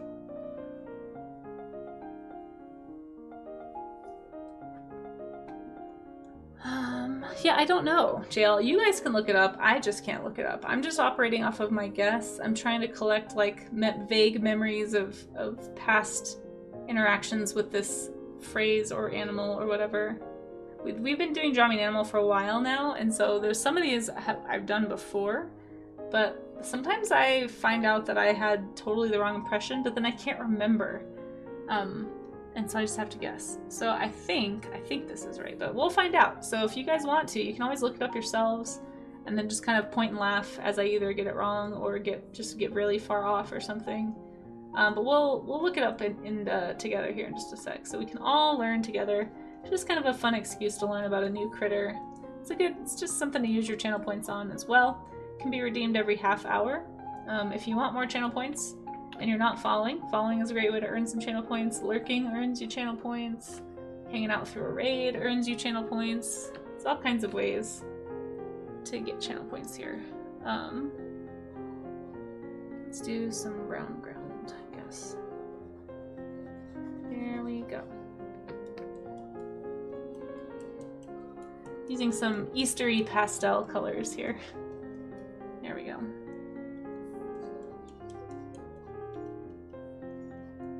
Passed along the way. I got down on my knees. All right, there we go. That's my pygmy jerboa. Let's see how close I got. Let's see how close I got. So I'm gonna look it up.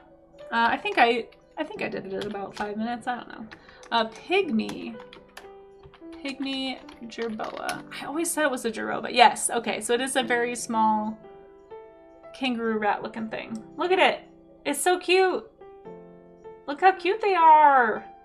Oh, this one's eepy and kind of wet. Oh, look at them. Okay, so I'm gonna say I got this. They're very small. Very, very small. Look at this little pygmy jerboa. They have thicker tails, that's right. I forgot about the thick tails. Look at him! Look at his little face. He looks like, it looks like a head with legs. Oh my gosh. That's a felted one. That's not a real one. Oh my gosh, they're so cute though. Look at them. Let's learn about them. Let's learn about them. Okay. Pygmy jerboa.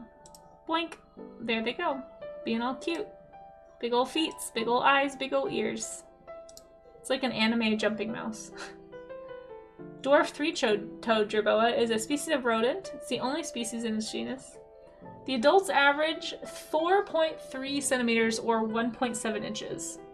That's in head and body length. That is so small, you guys.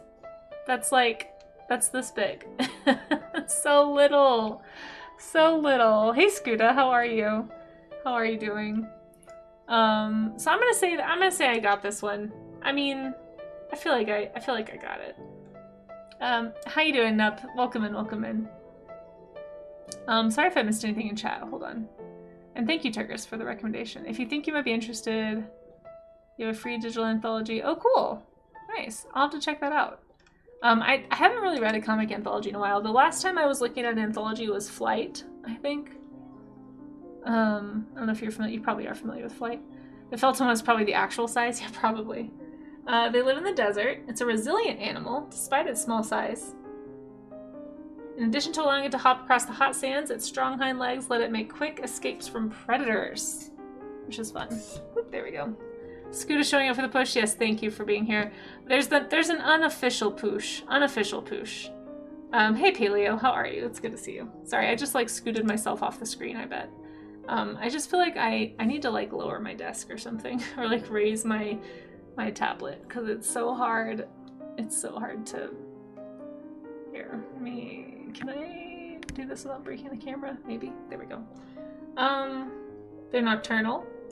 They balance with their tail. They live in burrows. They're so cute. We used to have some of these at the, I think they were jerboas anyway, at the Fort Worth Zoo where I was growing up. If you want to learn more about pygmy jerboas, in fact, let's scoot up a little bit. You can learn about all of them. They're all little jumping rodents. But here's specifically the Baluchistan pygmy jerboa. I don't know if this is the one that we had, but the pre-partner push. yeah, something like that. Something like that. We'll see.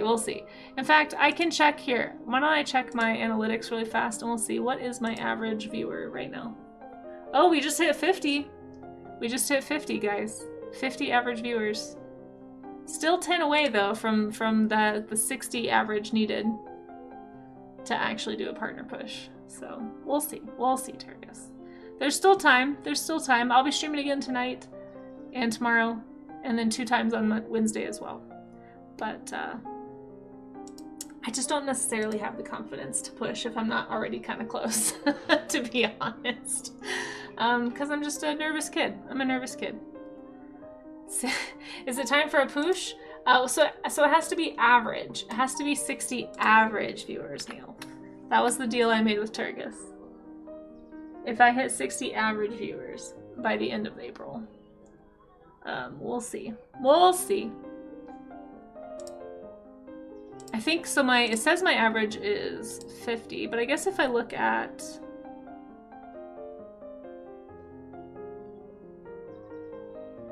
there was one day that we had an average over 60 in April. Oh, you guys are amazing. You're way above average. I just don't know if I have the confidence to do a partner push without being at least close. Irish John Games was averaging 35 to 40 before his push. Really? I did not know that. I did not know that. Yeah, but Irish John's cool. I'm just a dork on the internet. Yeah, I'm gonna keep coming up with reasons, so. Not necessarily. I get nervous about asking people to do stuff. I think I talked about this last time. I don't know if you were here when we were talking about this, because somebody else was asking me about it.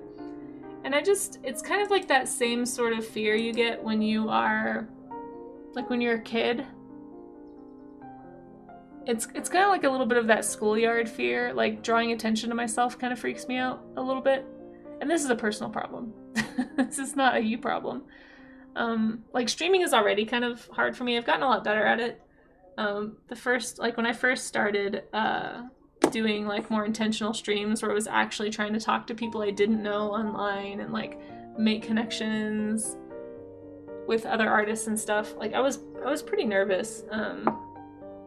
And you can actually, if anybody wants to watch somebody getting over their fear of the internet slowly, you can go to my YouTube channel and you can watch some of the first art gyms that we did last January. It was when I first started doing the art gym. Oh my gosh, I was so, just like all the stage fright problems, all of the, like, holy cow, I might make a bad drawing on the internet and people will watch me and then they'll unfollow me and everyone will hate me, and it's like just those very stupid, like, escalating fears. And so I guess, like, the idea of having to, like, ask people to come hang out here, just, I feel strange about it. And that's part of why I'm afraid to do a push, because I don't think I have the stamina to, like,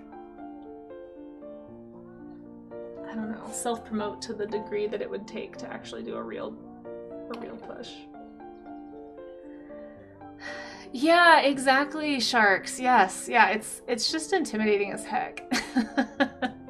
But I do appreciate everybody hanging out, and I really do, Turgis and everybody else, like, it means a lot that you guys even want that for me and that you think that that's a thing I could do. I'm just a scaredy cat, is really what it is, and I'm trying to get over that. You remember the days before Balint push for partner? Oh really, Neil? He was pushing between 45 and 60?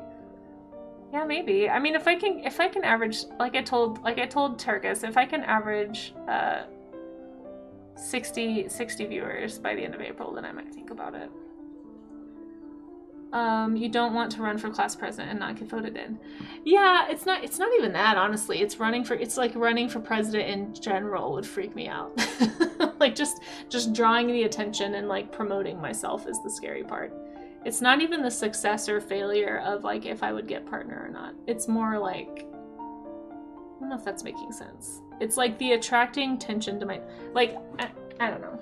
I think I have just some like, maybe some stuff that happened when I was a kid that just sort of like impacts me a little too heavily, but just like the idea of drawing attention to myself, I very early on equated attention drawing with bad, like bad things happen, public humiliation, you know, that sort of thing. And so it's very tough to like think about putting myself in that position, I guess.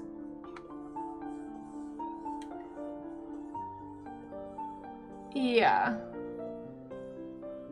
Yeah. Hey, Easel, by the way, how are you?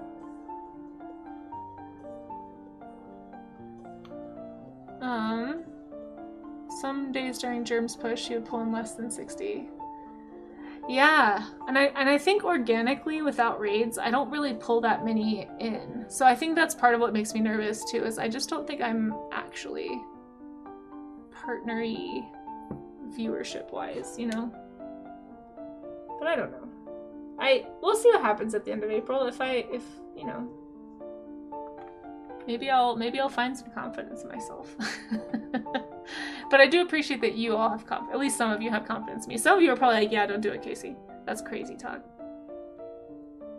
I think it is too. Yeah, probably a little bit of that, Shark. I think it's not to like, oh gosh, hold on. 1 sec, I gotta go die, hold on.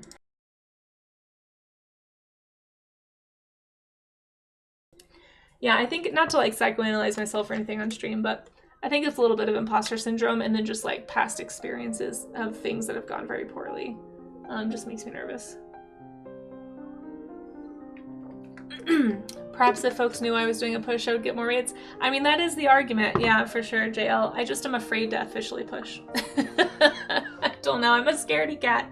I'm a scaredy cat. My poor chat has to like talk me into things. I had to be talked into playing a game on Twitch, which actually we're gonna do another one on Sunday, on like this next Sunday. We're doing a game because I was really, and still kind of am, really afraid of the game side of Twitch.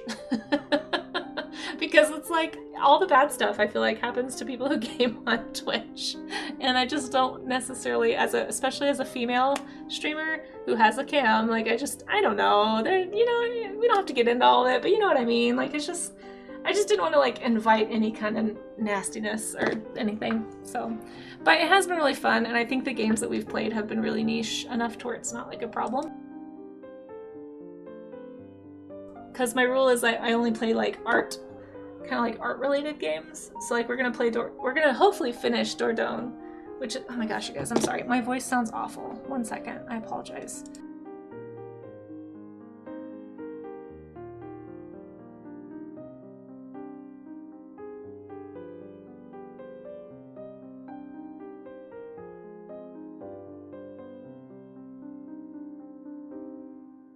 Okay, I don't think that helped at all. I think I need tea.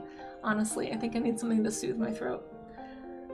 You've been here only a few minutes, but you should definitely do it. Oh, you're so sweet, Nup. See, it's nice people like you that give me a little bit more confidence, but I don't know. I keep telling people, if you guys want it to happen, just hang out, and then we'll see what the numbers say. Oh, what? I need some tea. Hold on.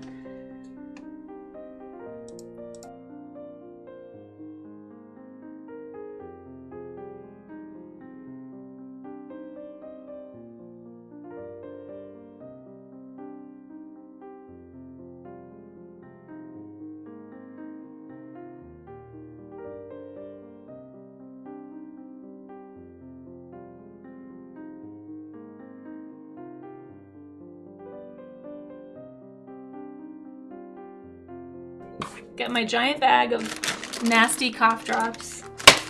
Jeez Louise. Can't wait for this to be over. Hopefully by the end of the day. I think it's just raw. Oh my gosh, what's happening? Turgus, Mr. Goose, you don't have, that's very sweet. Thank you so much for gifting that sub to Nup. Welcome in, Nup, and enjoy your, is it okay to say Nup? Is it Nup SPS? FPS? I don't know how to say your name. But thank you so much for being here. This is just a place for people to float around and find what they like. Your art is great, let more people find it. Aw, you're so sweet. Okay, cool. And enjoy your emotes. Enjoy your cheese. Enjoy not having to watch any ads for the next month. Started playing Stream Raiders while you were streaming art. What is that? I don't even know what that is.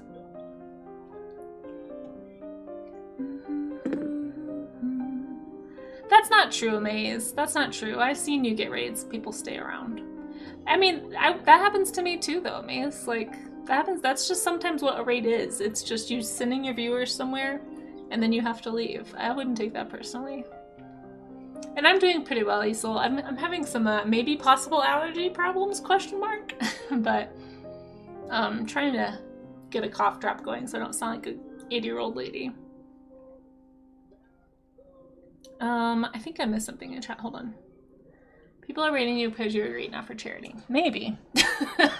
Maybe. I don't know, Triggers.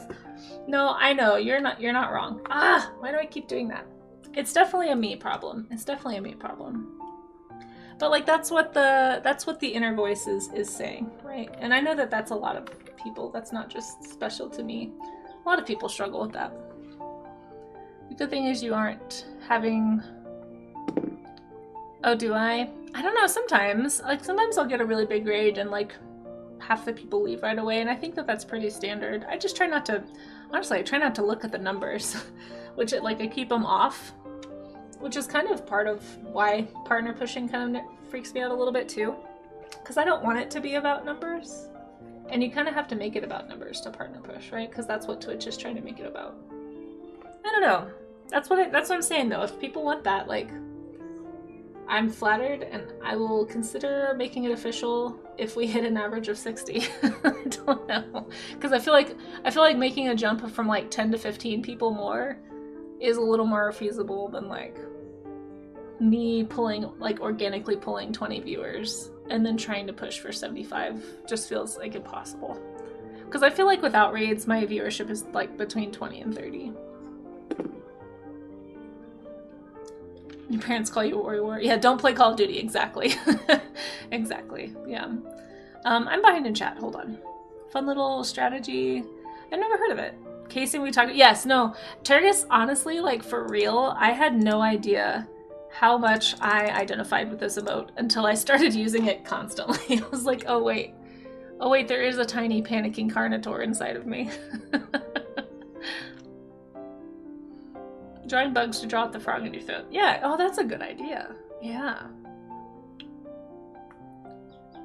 Yeah, I think it's just a human thing. I used to think it was more common in artists, the whole imposter syndrome thing, but I think it's just like we're all, especially in an age of social media where it feels like despite your best efforts, it's almost impossible not to compare yourself to somebody, right?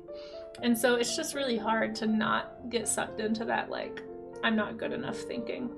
And I try to stop myself when I think those things, but it doesn't mean I'm not afraid to try stuff because of it. And that's really the bigger problem. And I recognize this. Like, I'm working on it.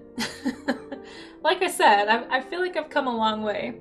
Like, even just interacting with other people on Twitch it sounds like a silly small step, right? Like, it sounds like it shouldn't be a big problem. But it was really, like, I don't know, like, really intimidating for me. It was not a small part of the reason I stopped streaming on Twitch initially when I first started. It was because I was just so intimidated by everybody on Twitch. I was like, oh, everyone's so amazing, and I don't even know where to start. And I'm sure there's people out there who are just getting into streaming who feel that way too. So if that's you, just so you know, been there.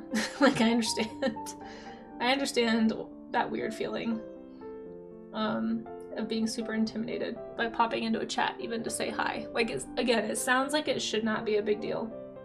And I understand that, but it feels like a big deal sometimes. Even today, sometimes, like even now, sometimes when I think about popping into a chat of like a new streamer I don't know, or somebody who seems like they have a really active chat, or like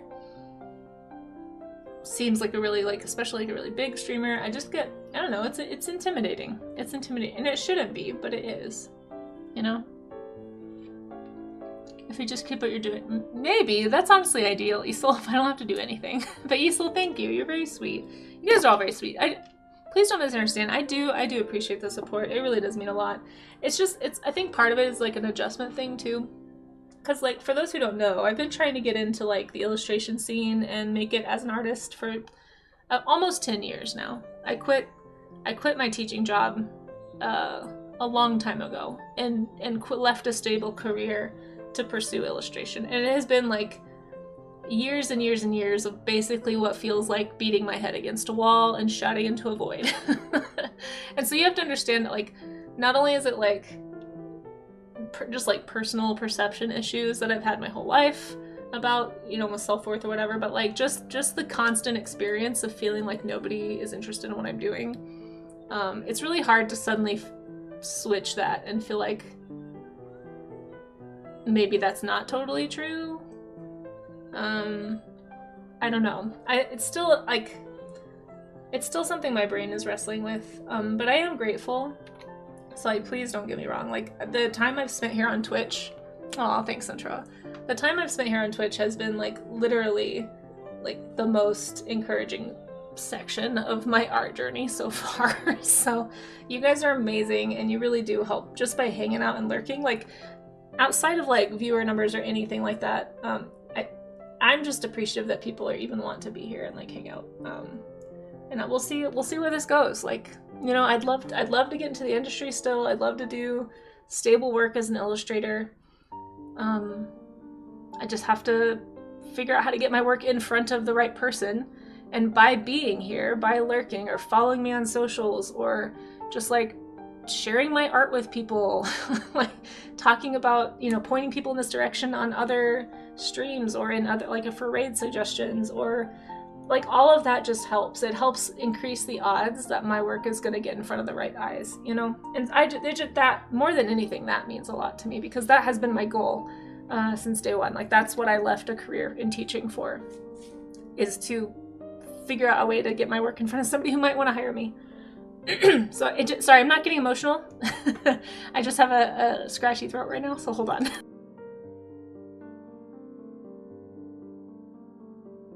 Sorry, very unflattering. I'm trying to mute when I have to cough.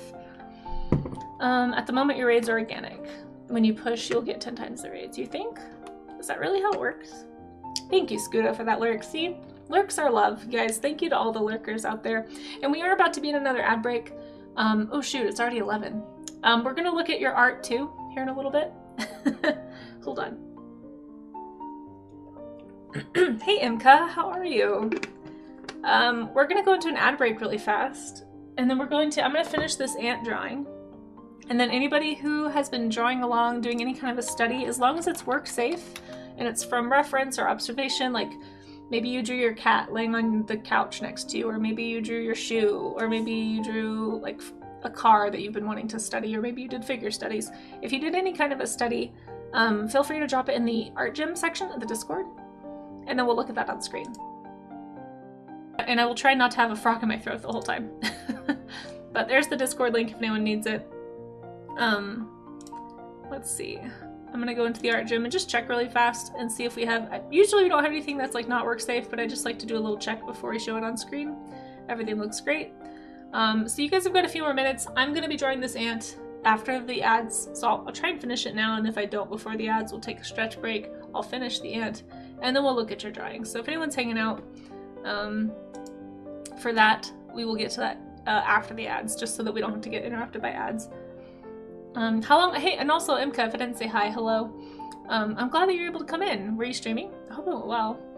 How long will you be streaming? Yeah, hopefully I just answered that. Probably about 15 more minutes. 15 or 20. Main thing is just continue being you and taking enjoyment. Yeah, and that's kind of what I want streaming to be. And I do think, for anyone out there, I know I always say this like every stream, but especially if you're an artist out there and you're just creating by yourself, you know, alone, it can be just really nice to feel like there's people around.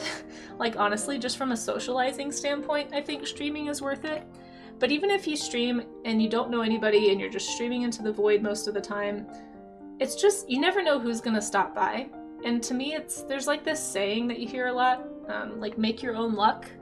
I really do think that that's something I wish I would have taken advantage of more earlier in my journey toward being an illustrator. You can't, like, nobody can find you if you don't put yourself out there, right? And so, like, worst case, you're no worse off than you were before you started streaming, right? Nobody knew about you then. It's fine. Nothing changes. Best case, you never know who's gonna pop in. I've met some really awesome, like, pretty well-known artists here on Twitch just because they happened to raid me. And I, you know, was just hanging out with nobody and I got raided and got to meet a whole bunch of new artists. Or, you know, make your own luck by joining some stuff. There's actually, I think you guys still have a week. If anybody is a creative streamer, I don't know if they do games too. You might check, but I'm going to give a shout out to Art and Jest. I just want to advertise for her Camp Chaos session. She's got open applications right now. And basically it's like a month-long stream series. It happens all July, and you become a featured streamer, basically, for the month of July. They pick a time and a day for you. You submit your schedule, all that stuff, and tell them what you do. I think it's a great way to meet other creatives, other artists. Like, if you're just starting out especially, I think it's a really great thing to do. But even if you're more established, there's just, I don't know, I just think it's a really cool opportunity to meet a lot of really cool people here on Twitch. So if you haven't already applied, and you're thinking about it, don't forget you have until the end of the month. I did it last year, and it was wild. I definitely got to meet a whole bunch of cool people. I also did streaming last year, which I'm planning on applying to again, as long as if I don't make it into TwitchCon, I'll probably do streaming. If I do make it into TwitchCon, I probably won't have time. But that's another one I recommend applying for when applications open. I forget when they open applications for that, but they're both really great art events that you can get super involved in the art community really fast.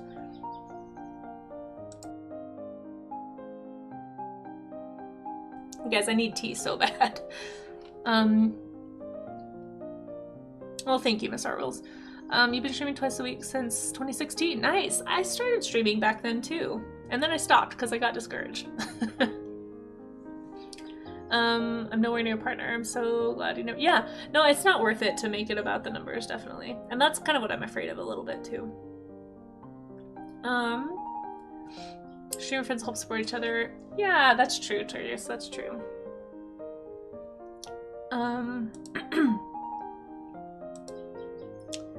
Let's see. You filled out the form. Nice, Sharing. Nice, nice. You applied too. Amaze, see, you have that negative mentality that we're talking about, and it's really common in artists, but I understand why you feel that way, because I always feel that way too. But you never know. You never know. I didn't know anybody really when I applied. So if you think that way just because you don't know people, that's not the case. The whole point of it is to showcase a lot of the cool art here. Yeah, hack artists do it. The one thing that I think that they do ask is that like it not be your first stream. So like it is easier to apply if you've been streaming for a little bit and you have like some stuff to show from your streams, like if you have VODs up or something. So if you haven't already started streaming, do that first. Get some clips, get some VODs up, and then apply so that they can get a feel, for the vibe of your stream. I think it's really great. And you know what? Even if you don't get in, you never would have gotten in if you hadn't applied, right? What is that phrase? You miss 100% of the shots you don't take.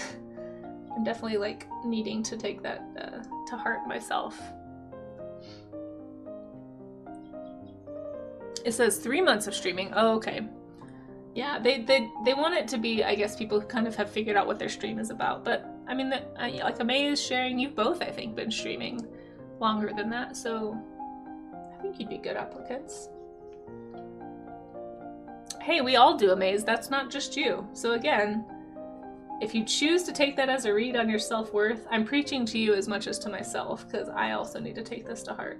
Because I also feel like I miss most of the shots I take. But that's true for everybody. That's not a value judgment on you. And if you choose to make it a value judgment on you, you have to at least acknowledge that that's a choice you're making and that's not objective reality. Because while I still make that value judgment on myself, I do acknowledge that my brain is choosing to tell me that. Like, it's not actually true. It's just something my brain is saying. Oh, there's an ad break. Shoot, sorry. Let's take a stretch break. Okay. So we are in ads for the next, well, about 1.5 minutes now. Sorry about that, everybody. Totally got caught up in the conversation and forgot to pause. So we're gonna take a stretch break. If you can hear the sound of my voice, this is your friendly reminder to stretch, to take a quick moment to unhunch yourself, unshrimp yourself, kind of take your hunched posture that you're probably in and just overcorrect by arching your back and then pushing your shoulder blades together. You can do some shoulder rotations too while you do it. Actually, that feels really good. Oh. And then just hold for about 20 seconds or so. Oh. And then after about 20 seconds of holding that posture, you can relax and just kind of drop your shoulders back down, or whatever your arch is, just relax the arch. And that's gonna kind of put you in a more upright position. Gosh, these are disgusting. Ugh. I do not like cough drops. I'm actually just going to do some shoulder rolls since we only have like 20 seconds left, and some revving of the motorcycle. So these are some good carpal tunnel wrist stretches you can do. And thanks for anybody who is sticking it out through the ads, by the way. Or who did stick it out through the ads. There we go. Oh, hey, Miss Capricello, how are you? I do like Ricola a little better. They're just more expensive, Miss Art Rules, and I'm broke. So I have to buy whatever's cheapest. And this giant bulk bag of like 200 drops was like maybe $1 more than a bag of like 20 Ricola. So that's the one I got, unfortunately. Miss Caprikel, how are you? It's good to see you. And everybody should be out of ads now. I'm so sorry I was not paying attention. Normally when there's ads, I try to stop drawing and just kind of like stretch. I did miss the start of the ads, so I apologize for that. Normally I try to give a heads up, but thanks for anybody who's sat through the ads. It does support the stream. It does keep the lights on, believe it or not, at my studio. Like, it's a great way to support for free. I know that they're annoying, but the reason we do them all together like that is so that people don't get hit with pre-roll ads the minute they walk into the stream. So by putting all 180 seconds together, it just kind of eliminates pre-rolls. So I don't have to worry about that when people raid in or anything like that. So, how dare, I know I'm the worst. I'm the worst, Central. Oh, did you really, Yanni? Really? An ad on Twitch? Wow, I've never seen that one. Normally I get, all my ads are in Spanish. I think it's because I have tracking disabled. Or like it doesn't know what language I speak. So I get like half of my ads in Spanish. And then the ones that aren't in Spanish, I get, what's the stupid AI commercial with what's his face from East Texas? I get that one a lot, and it always makes me annoyed. So pretty much those are the two ads I get on Twitch for the last like 6 months. Even visit our zoo. I see, I see. You know, I've got some science friends, both people who actually are Christians and are not, who've gone to that museum and tried to have conversations with the people there. It's interesting. I have heard that they're generally pretty nice about it if you want to kind of rebut things, but yeah, I probably wouldn't. I don't know. I'd rather just go to a museum. Oh gosh, yeah, that's just straight up wrong. Is that really what it said, Shark Geek?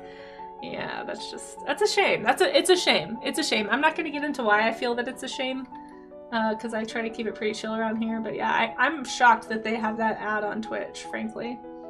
I would think that would be an ad they wouldn't allow.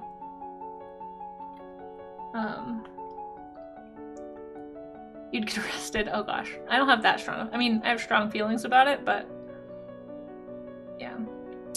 Thank you so much, Lee Trace, by the way, for following. Thank you, thank you. Oh, the ad didn't say that, but the museum does. Does it? Oh, I'll have to go check that out. Doesn't seem like any company really vets their ads. It's true. I agree. Not anymore. I've been getting some really strange ones. Like, is anyone else getting the ones on YouTube that are just like blatant snake oil?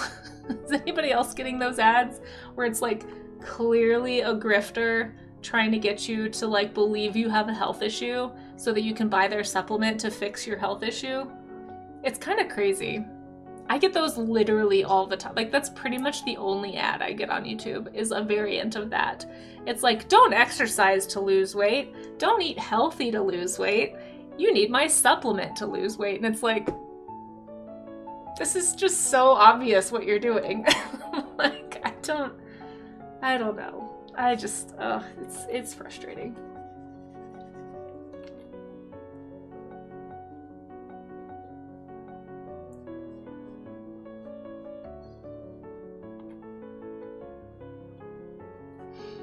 So yeah, there must not be any vetting going on. You keep getting ads on YouTube of like, did you know the government owes you $1,500? Yeah, I've gotten that one too. Yeah. It could be very dad as well. Yeah. How are these allowed? I know. It's just like some obvious scams. Like super obvious scams are ads these days. And it's kind of crazy. You see them on your TV app. Oh my gosh. Yeah, I feel like maybe everybody is like, maybe it's just the economy is getting rough for everybody and they're getting really lenient on who they're allowing. It's like, look, if you'll pay us money, we'll let you tell people whatever you want. And that's a dangerous place to be. Like, so people have such poor media literacy and like poor research ability and or just don't have time. Like, I don't even blame people. Like, I get it. Especially if you have kids or something, you just may not have time to look into stuff the way that you want to. I understand. It's a big problem. But man, some of the ads are just wild. Coming soon to YouTube. Nigerian Prince ads, exactly. It's like it's a matter of time, right? It's gotta be happening. Some variation of that is gonna be in your, and coming soon to an ad, an unscreened ad near you. A Nigerian prince who is so glad that they finally got in contact with you. Or share this ad with 10 friends, or else the boogeyman is gonna come and eat you. Yeah, it's crazy. It's so crazy. Oh boy, we live in a time, you guys. We live in a time. That's okay. This ant doesn't know anything about that. This ant is just happy to be antin'. I'm gonna slap some color on this guy, and then we're gonna look at what you guys got up to. So last 5-minute call. For anybody who's still working on something, I'm just gonna really quickly brush in some color.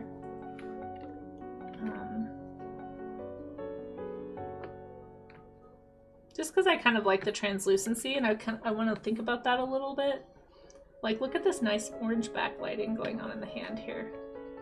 Or the finger? The toes? I'm not really actually sure what part of the body this would qualify as. But we are going to be looking at stuff in the Discord in just a few minutes. So if anybody out there is lurking and drawing and listening, and you are wanting to share your piece for this art gym, go ahead and post that. Get that posted soon in the Discord, even if it's not done if you want.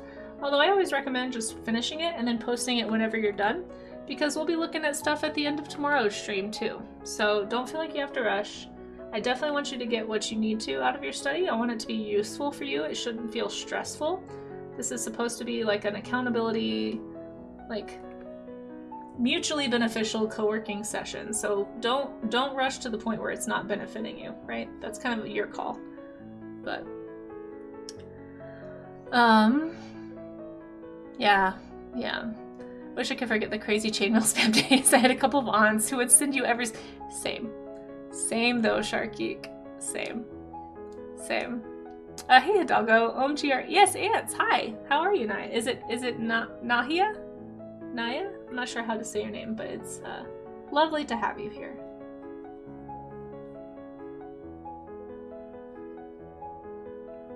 We are doing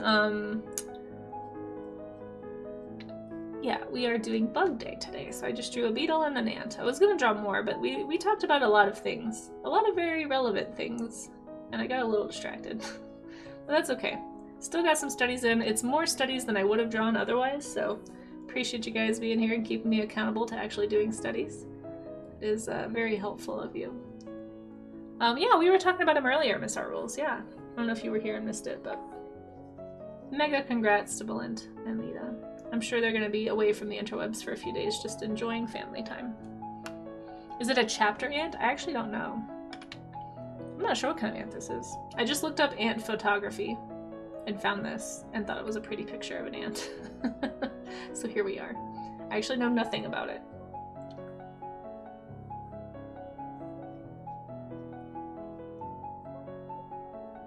I do like the translucency and the backlighting though. I do know that.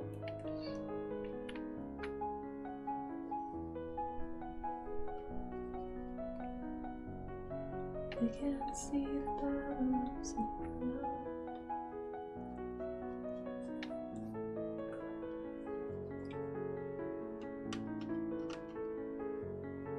Okay, we're gonna say that this is about right.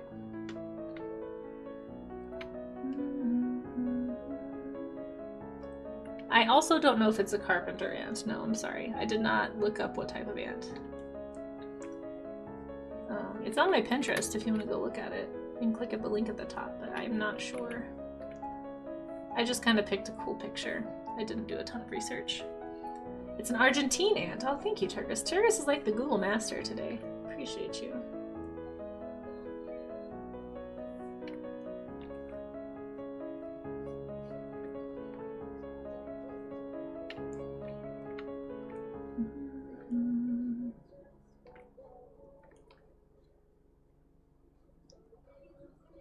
Please keep on flying.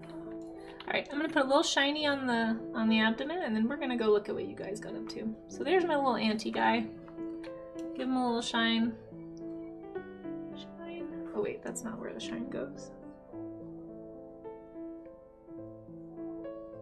It's kind of amazing how far a little shine will go in pulling something together. Like just a few little shiny spots, and suddenly this looks like I did a lot more work than I did. Such a fun little art trick. Okay. There we go. There's my ant. And my beetle, my weird beetle. Linpenthema humile. I don't know what that means. I don't know what that means. I'm assuming it's the scientific name of the, what did you say? Argentine ant. Nice. Okay, let's get into the Discord now and see. Oh, we got some more entries. Let me make sure they are work safe. Oh, somebody drew the crazy ant. Nice. Okay, well, it's not actually a crazy ant, but it's a crazy looking ant. Okay, let's, ooh, these are great, you guys. Wow. So, last call if anybody wants to submit any work into the Discord for the art gym. Please just make sure that it is a study. Something that you drew from observation to go into art gym. If you have a finished piece that you'd like to look at, you can put it into actually a few places. I forgot to talk about the showcase. You guys, you have 1 week, I think, left for the showcase. If anybody wants to submit work by the end of the month, please do so in the monthly art showcase. Just 1 piece per person per month.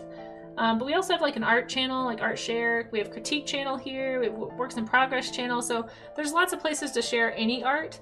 It's just the art gym specifically is ideally for things that are drawn from observation, from reference, something done as a study, right? Something you're doing, like we've had people do like drawbox.com sessions where you're just practicing basic shapes and values. Anything like that goes in the art gym. It's just the idea we want to inspire each other to keep doing studies and to keep progressing and developing our craft and kind of doing the hard like workout type stuff that is involved in art making. This tends to be the less fun stuff, the stuff people don't want to do as much.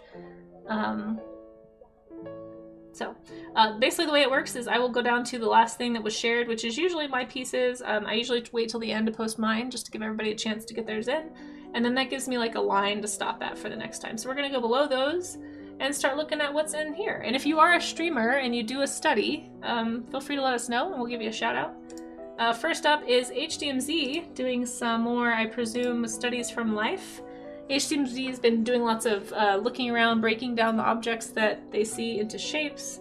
I see a lamp here, I see a tripod, I see an umbrella. Just kind of like taking the sketchbook outside and just sketching as you see things. This is a fantastic habit to get into if you want to get better at art in general. If you don't already have a small sketchbook that you take with you, do it. HDMZ always reminds me when I see these that I need to do more of this myself. I have a small sketchbook, it's like this big, that I take with me everywhere. It's in my purse, but I just rarely pull it out.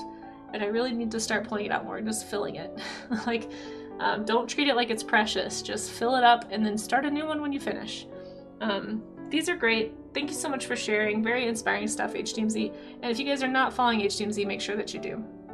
Fantastic art streamer. We do, hold on, I missed something. The Argentine ant is ranked as top 100 worst invasive animals. Really? Are humans number one? I mean, that is such a conversation, right? Like, are humans an invasive species? It's interesting to think about. These look great, HDMZ. Thank you so much for sharing these observational drawings. Always inspiring. And here we have one from Amazing Fan 15, our wonderful mod. We for sure are, 100%. Okay, well there we go. Chat has spoken. Yeah, I kind of think I agree in a lot of ways. But it's also one of those things like, just because the mosquito is everywhere, is it an invasive species, or is it just super well adapted to be able to exist in a lot of climates? I think that's where the conversation's interesting for me. It's like, well, our tool use and our ability to be ingenuitive and create things outside of ourselves has enabled us to be able to survive all over the planet. So are we invasive or are we highly adaptable? It's hard to say. But yes, we are definitely causing a lot of damage. That's without denial, for sure. But if you guys are not following Amazing Fan 15, make sure that you do. This is such a cool reference that you chose to study from. A very interesting mantis. And 2, well done. There's a lot of detail in this guy, and I think you tackled it really well. If you're not already following Amazing Fan 15, he does comics, he does animation. He's been doing a lot of animated emotes. Feel free to show off some of your emotes, Maze, if you want to. Been doing a lot of animated emotes lately on his stream, a lot of just animations in general, but also does comic work too. So if you guys aren't following Amazing Fan 15, if you didn't know that Amaze streams, if you hang out in my streams, you've probably seen him. He's been a mod here for years and years. I really appreciate you, Amaze. As always, I feel like you work too hard, and I hope you're prioritizing yourself and your art. But guys, make sure you go follow Amaze too. Fantastic, very chill art stream, nice vibes, good music, just kind of hangs out. You're welcome to ask him about his process. Nice person to chill with. Yeah, mantises are awesome. Yeah, they really are. There is some crazy morphology for mantises, yeah. If that's how you define it, perhaps nothing is invasive. Well, so like, to me, an invasive species is a species that was brought somewhere that it would not have been able to get to naturally, right? So like, to me, that's why the question's interesting, because we are part of nature, right? But like, and we were able to get there on our own, but like, we have brought, like, say, rats to the island of the dodo, and that's what caused the dodo to go extinct. We've brought, oh my gosh, what are you guys doing? I'm talking about animals and there's UFOs. Anyway, I just think it's interesting. Thank you so much, Hachi, for that follow, and Scuda, thank you so much for that sub. Oh my gosh, thank you, Scuda. I hope you enjoyed your UFO. Great, now I'm mad at rats. Easel. Sorry, I've got some kind of a cough going on today. I promise I'm not dying. Yes, I should hydrate. Yes, speaking of dying from the cough, I will hydrate. Hold on.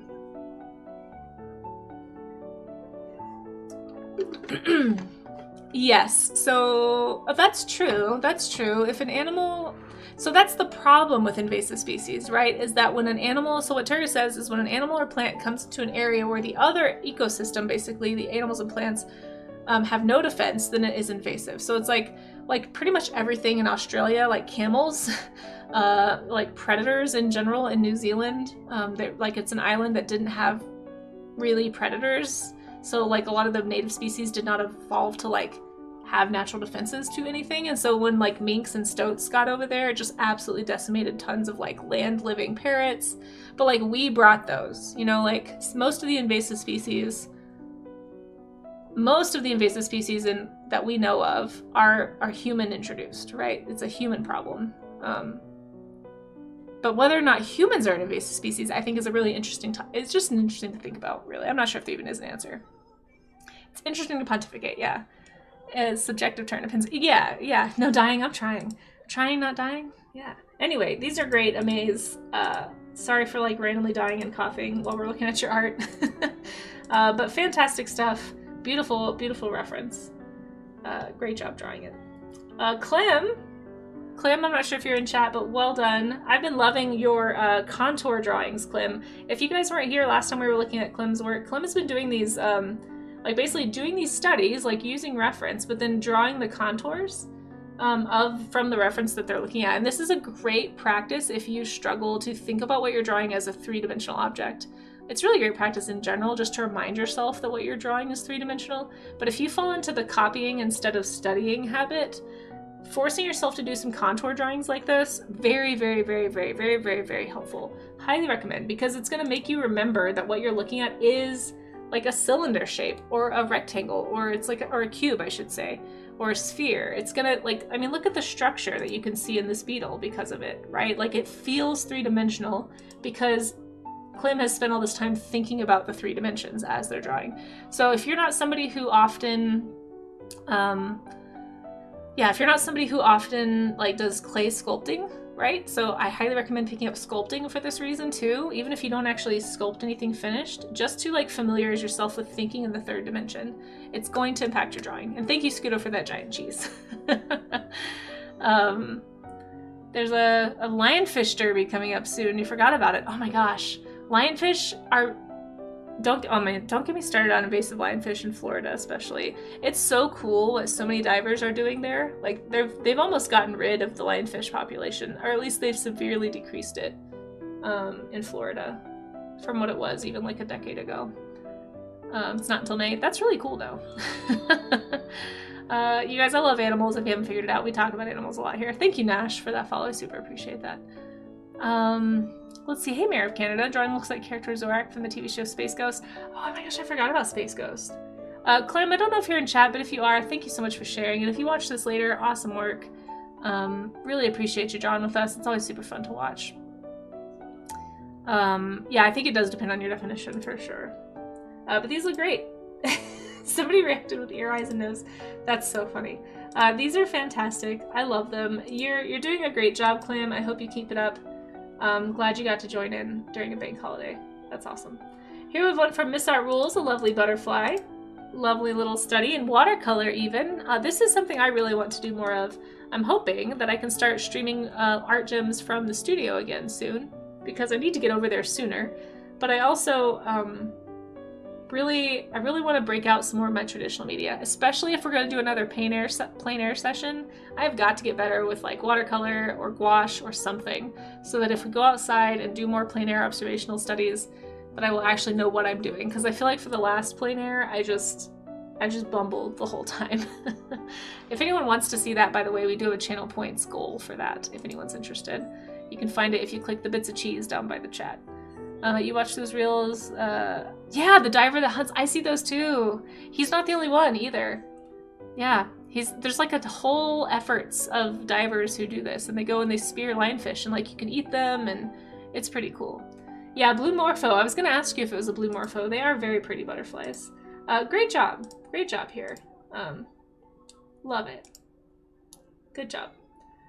Moving down to Suntroa. Ooh, another contour study. It's just so cool because it makes you think about, like, you can see the shape of the shell, right? Like really looking at those contours. And if you struggle with this, sometimes looking at the same animal from different angles can help give you an idea of what you're seeing. It's kind of the same thing as like studying anatomy, right? Like if you don't know what this animal looks like from the front, you may not know that that's not just color. You may not know that that's actually a ridge. So to go find that out, you got to go look at the animal from different angles. This looks great, Suntroa.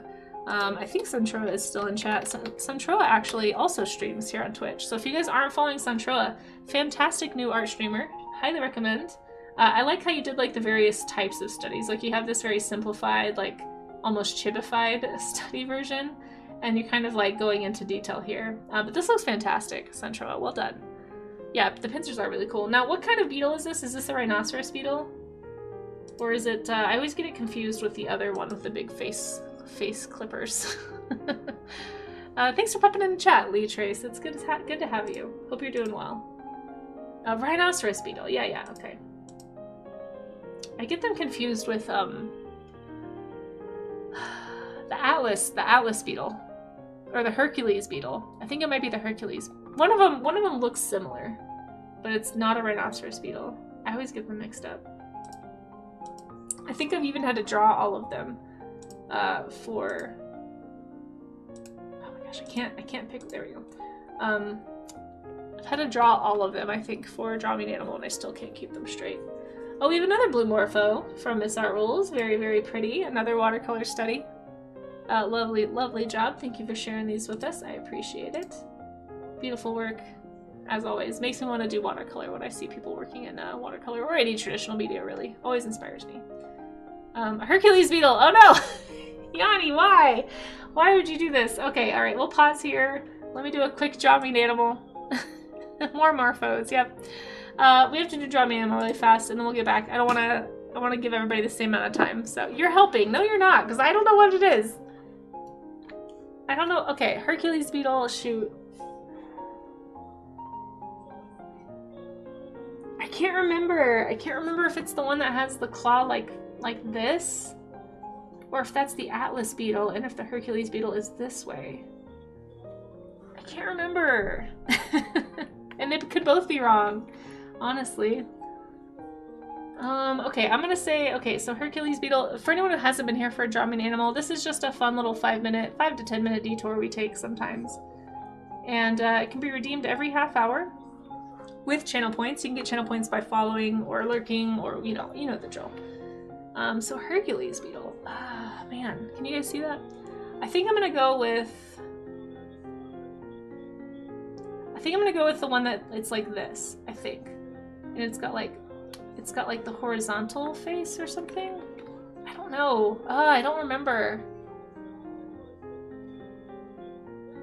This is like the second or third time I've had to do this one, and I can't remember.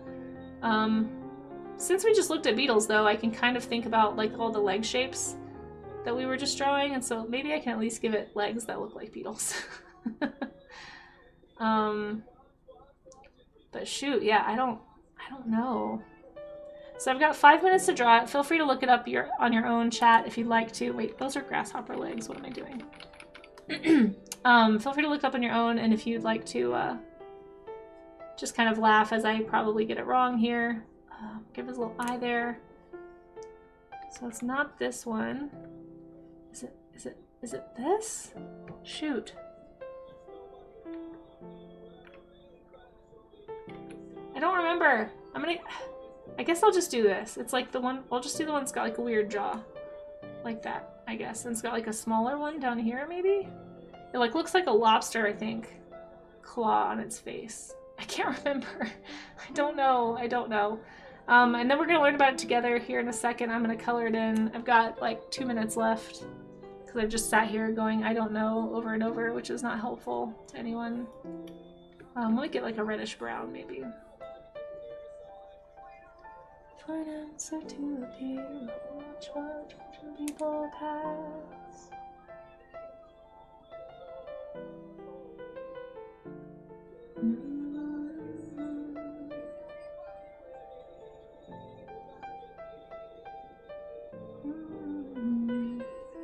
Okay, I'm not even gonna try to sing this song because I know I can't hit those notes right now.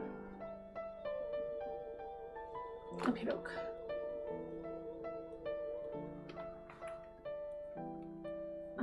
Shiny, reddish. I think I made it too bright. I think it should be darker, actually, like a dark red. Oh well. Just pretend I did the right color the first time, okay? Do me a solid. Just pretend for me, chat. And then we're gonna look it up here. So this is my guess. I don't think I got this right at all. There's my guess at a Hercules beetle. Let's go see what it actually is. And then we'll get back to the show and tell for the art gym.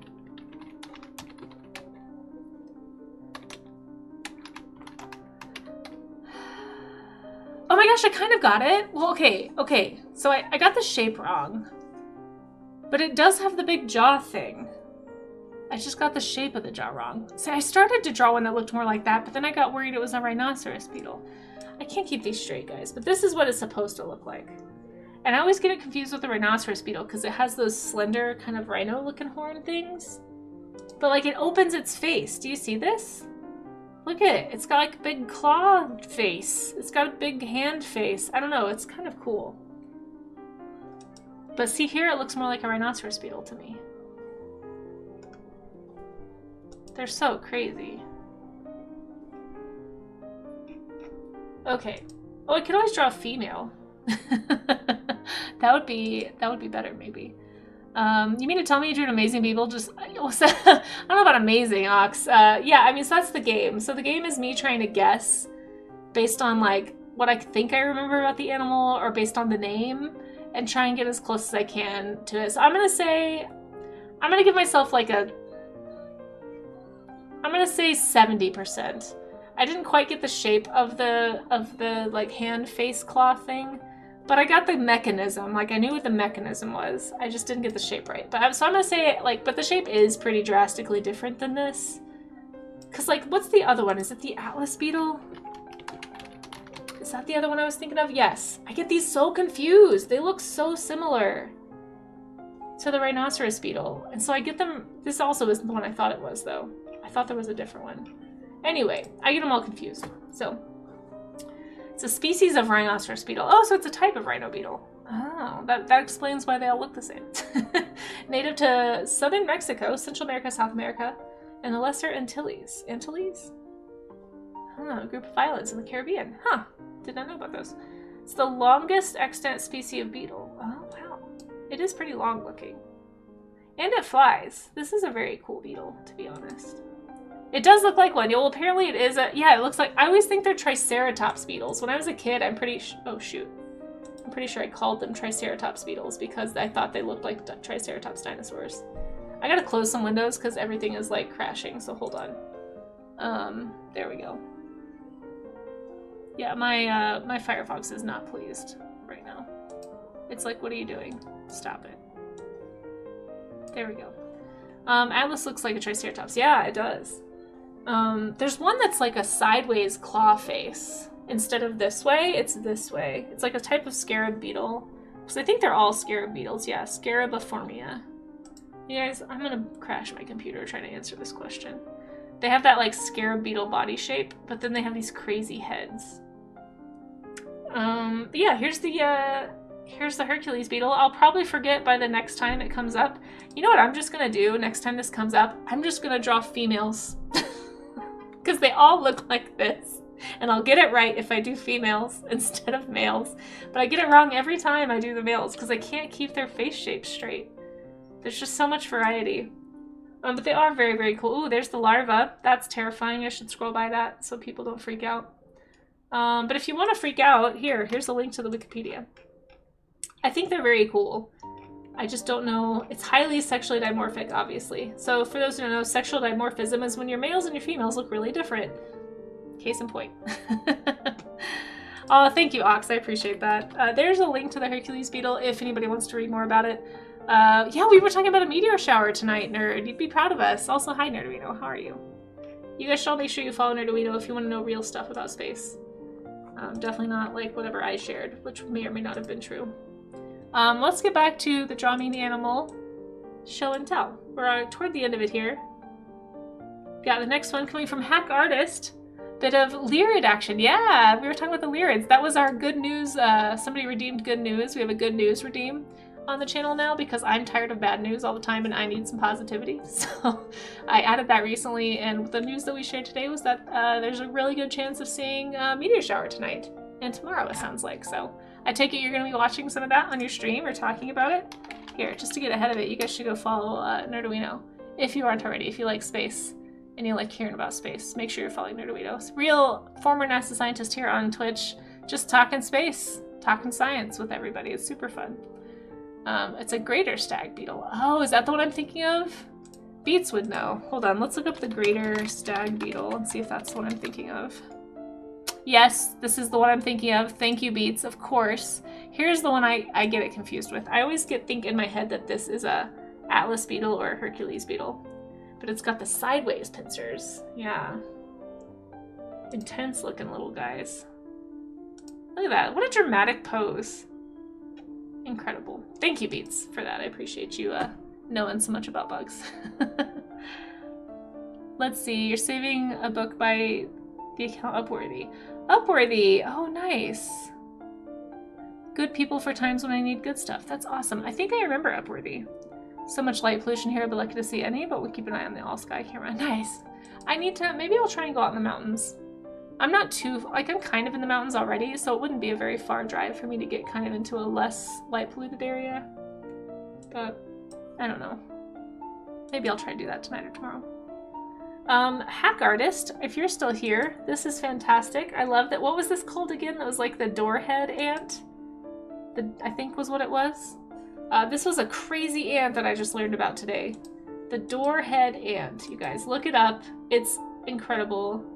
I think it's a really cool looking creature, honestly. Like, this just gives incredible game creature, game monster design vibes. I love it. Hack, yeah, there you are. This looks great. Hack Artist, are you a streamer? If you are, let us know. We'll give you a shout out. It's got super rock shape. Yeah, it looks like a rock Pokemon, or just like a crazy like final boss or something you'd fight in a level in like a JRPG or something like that. Yeah, you wouldn't want to see that in a water level. Yeah, it's called a doorhead ant. I'm pretty sure. If you look up doorhead ant, I think it's like door in the word head. Yeah, you do stream. Awesome. We will get you a shout out then. Hack Artist. There we go. So there you are, folks. Make sure you go check out Hack's work if you'd like to go hang out while they do some art. Last scene playing art. Love it. Great job with the structure also of the creature. I can see how you were really trying to find the shapes here. Really trying to look for like where it pokes out, where it goes in, like where the shadows are falling. That's all really important stuff if you're gonna figure out like how to actually draw something and how to commit those shapes and that anatomy and stuff to your actual like future memory so you can draw from imagination, right? So great job. This looks awesome. And it's also just a really cool bug. It's a doorhead ant. It has a way more scientific name, but I don't try to pronounce the scientific names on stream. There's too many scientists about. I can't be offending people, you know. But thank you so much for sharing. I appreciate it, and I'm glad somebody liked this critter other than me and liked it enough to go draw it. So if this isn't a Warframe, yeah, exactly, Sharkgeek, right? It looks like the little person who's fighting this should be like as tall as my mouse, right? And like, like the whole team or something. I don't know. Or at least like maybe no taller than like the nose. Like this looks like a final boss fight. And it's a real animal. That's the crazy. And here's the thing too. Go look at this animal and look at it from a different angle, because this isn't even as weird as its head. Its head looks like what did somebody in chat said? It looked like a Reese's cup. It looks like an ant with a Reese's cup on its head. It's crazy. But yeah, this looks fantastic, Hack. Thank you so much for sharing and for drawing such a cool critter. You know, love to see it. And here we have, oh, Scuda, thank you so much for gifting that sub to show. You guys are being so nice at the gifts. Holy cow. Enjoy your alien baby. Your screaming UFO child. I hope you enjoyed that gift. It's all for you. Thank you for gifting that to Shark. Shark, enjoy your emotes and your sub. That was really sweet of you, Scuda. I appreciate that. Here we have some from Beats, our resident bug expert. So Beats, I'm so glad you're able to participate today. This is a cool one. Oh my gosh, look at the structure drawing. Beats, I know you don't stream, or at least you haven't as far as I'm aware, but if you ever do, let us know, because you have such a cool way of drawing, and it'd be really fun to watch you work sometime. This is just a very interesting bug, but I love that it feels so three-dimensional. Like, you can tell Beats has really spent a lot of time studying the structures of insects. Your deep well of knowledge of insects really shows here. This is fantastic. Great details in like the wing veins too. Do you guys see all that? Very, very cool. And just finding like the shapes, like see these round like contour lines basically of what would be happening here to show you, you know, visually that this is an animal that like kind of forms this way, right? It's kind of rounded and then goes to a point. Fantastic stuff, Beats. This looks wonderful. And then here we have one of, looks like a little dragonfly. I honestly don't know which one is the photograph. I think it's this one, so maybe this is the drawing? Yes. Holy cow, Beats. So good, Beats. So good. I don't know if you're still in the chat, but, oh, there you are, yeah. Maybe one day. Hey, no pressure, but I'm just putting it out there. If you ever do, I would like to know. I'm just saying, if you ever do, I would like to know.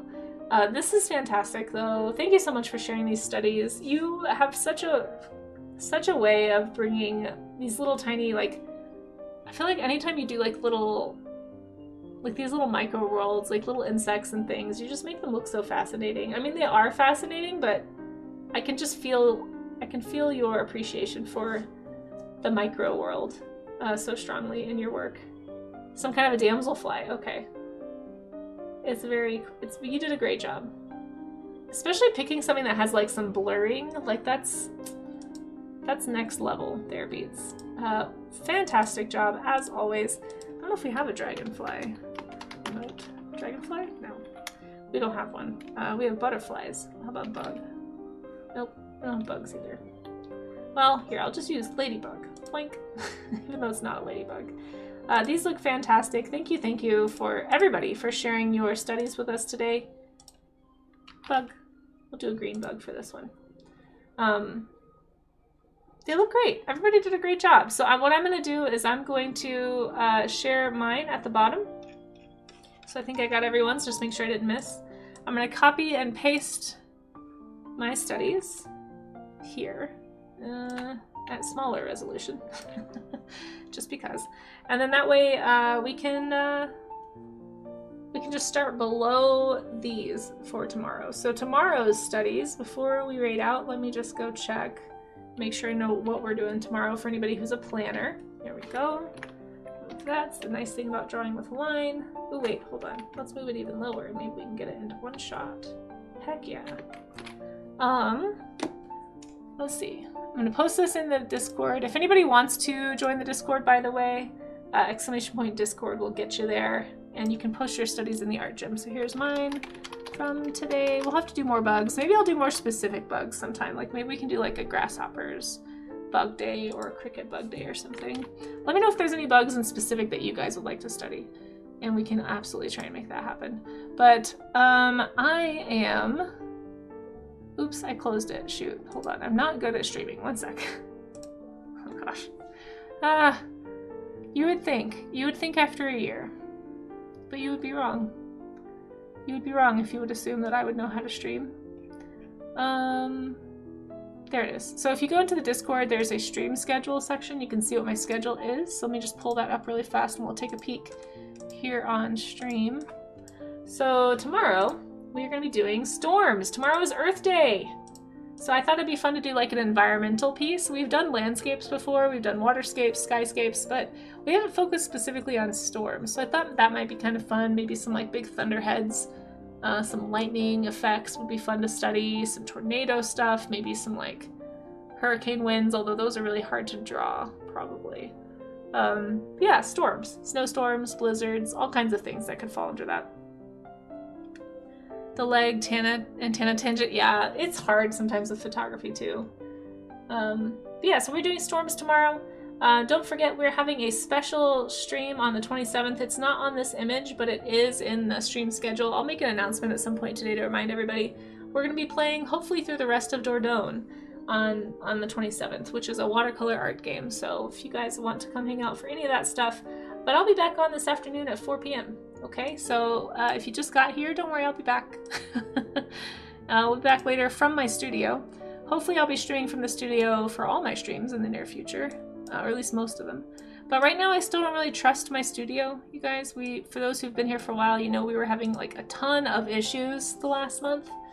And I'm just kind of testing the studio streams. So, you know, if you want to come place wages using some of your channel points, if you'd like to take bets on my stream this afternoon, come on back and we'll see if it stays live. So far it has, so I'm really hoping the tech issues are behind us. But if we can make it through the whole month without stream crashes, we're gonna have a stream party, okay? So be aware of that. But thank you to everybody showing up here on the stream credits. I really appreciate all the new follows today. The subs, like holy cow, so many subs and resubs today and gifted subs. You guys were very generous. I really, really appreciate that. Thank you, BJ, for the cheers. The moderators, of course, big salute. All the moderator love. Mods, you are awesome. I really appreciate your help. And for the raids, yeah, we got some raids today too from Toma, from Shono. I really appreciate anybody who hung out from the raids. Thank you for giving a new streamer a chance.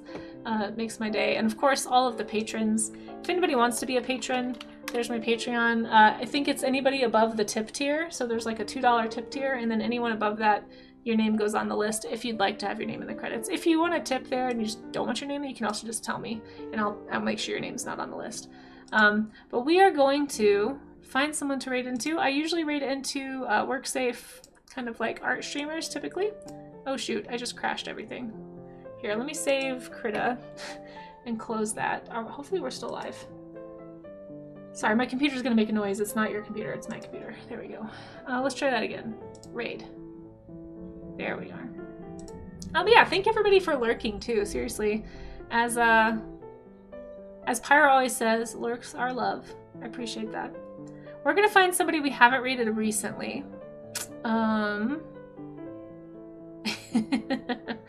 There's quite a few folks. I think I know where we might go. But there's quite a few folks we've been rating recently. Oh, you know what? You know who we haven't rated in a while, and I think would be really fun to go hang out with? Do you guys mind if we raid somebody we haven't raided in months and months? They have just started streaming in the mornings sometimes, and we don't often have a chance to raid them. You know what? Yeah, I think we're gonna go to a different kind of art stream today. So a lot of times we do drawing, we do sculpting, we do painters. Today we're gonna go raid a balloon artist, you guys. One of my favorite art streamers here on Twitch. She has incredible energy. It is Sharp Balloons. I don't know if anyone else is a Sharp Balloons fan. She's very sweet. It's actually it's a husband-wife duo that actually run the stream. And yeah, balloon art. She can literally make anything. Like literally, it's so incredible to watch. I think it's a super unique stream idea, an art stream idea. Hang out through the raid just to go say hi. Don't go anywhere just yet. You get extra channel points if you stick it out through the raid. We'll say don't. We haven't used the don't panic one. I think she'll get a kick out of that. Don't panic. It's a Casey raid. There we go. Panic. There we go. If you would like to use that. If you have a sub, you can use this one. If you don't have a sub, you can swap out that emote with some other emotes. Sharp Balloons was on Nurse Hug. Oh, really? That's cool. I don't know who that is, Ungoy. Also, hi, Ungoy. But we're going to go say hi to Sharp Balloons. I really like Sharp Balloons a lot.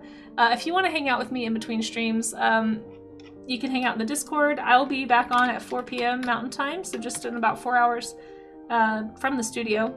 And oh, thank you, Pyro. And then there's my socials. If anybody wants to click a social media, follow me. I appreciate that. And I'll see you guys hopefully back later this afternoon. Thanks again so much. I super, super appreciate all the support. What do you call it? The pre-push. We'll see if we can hit 60 average.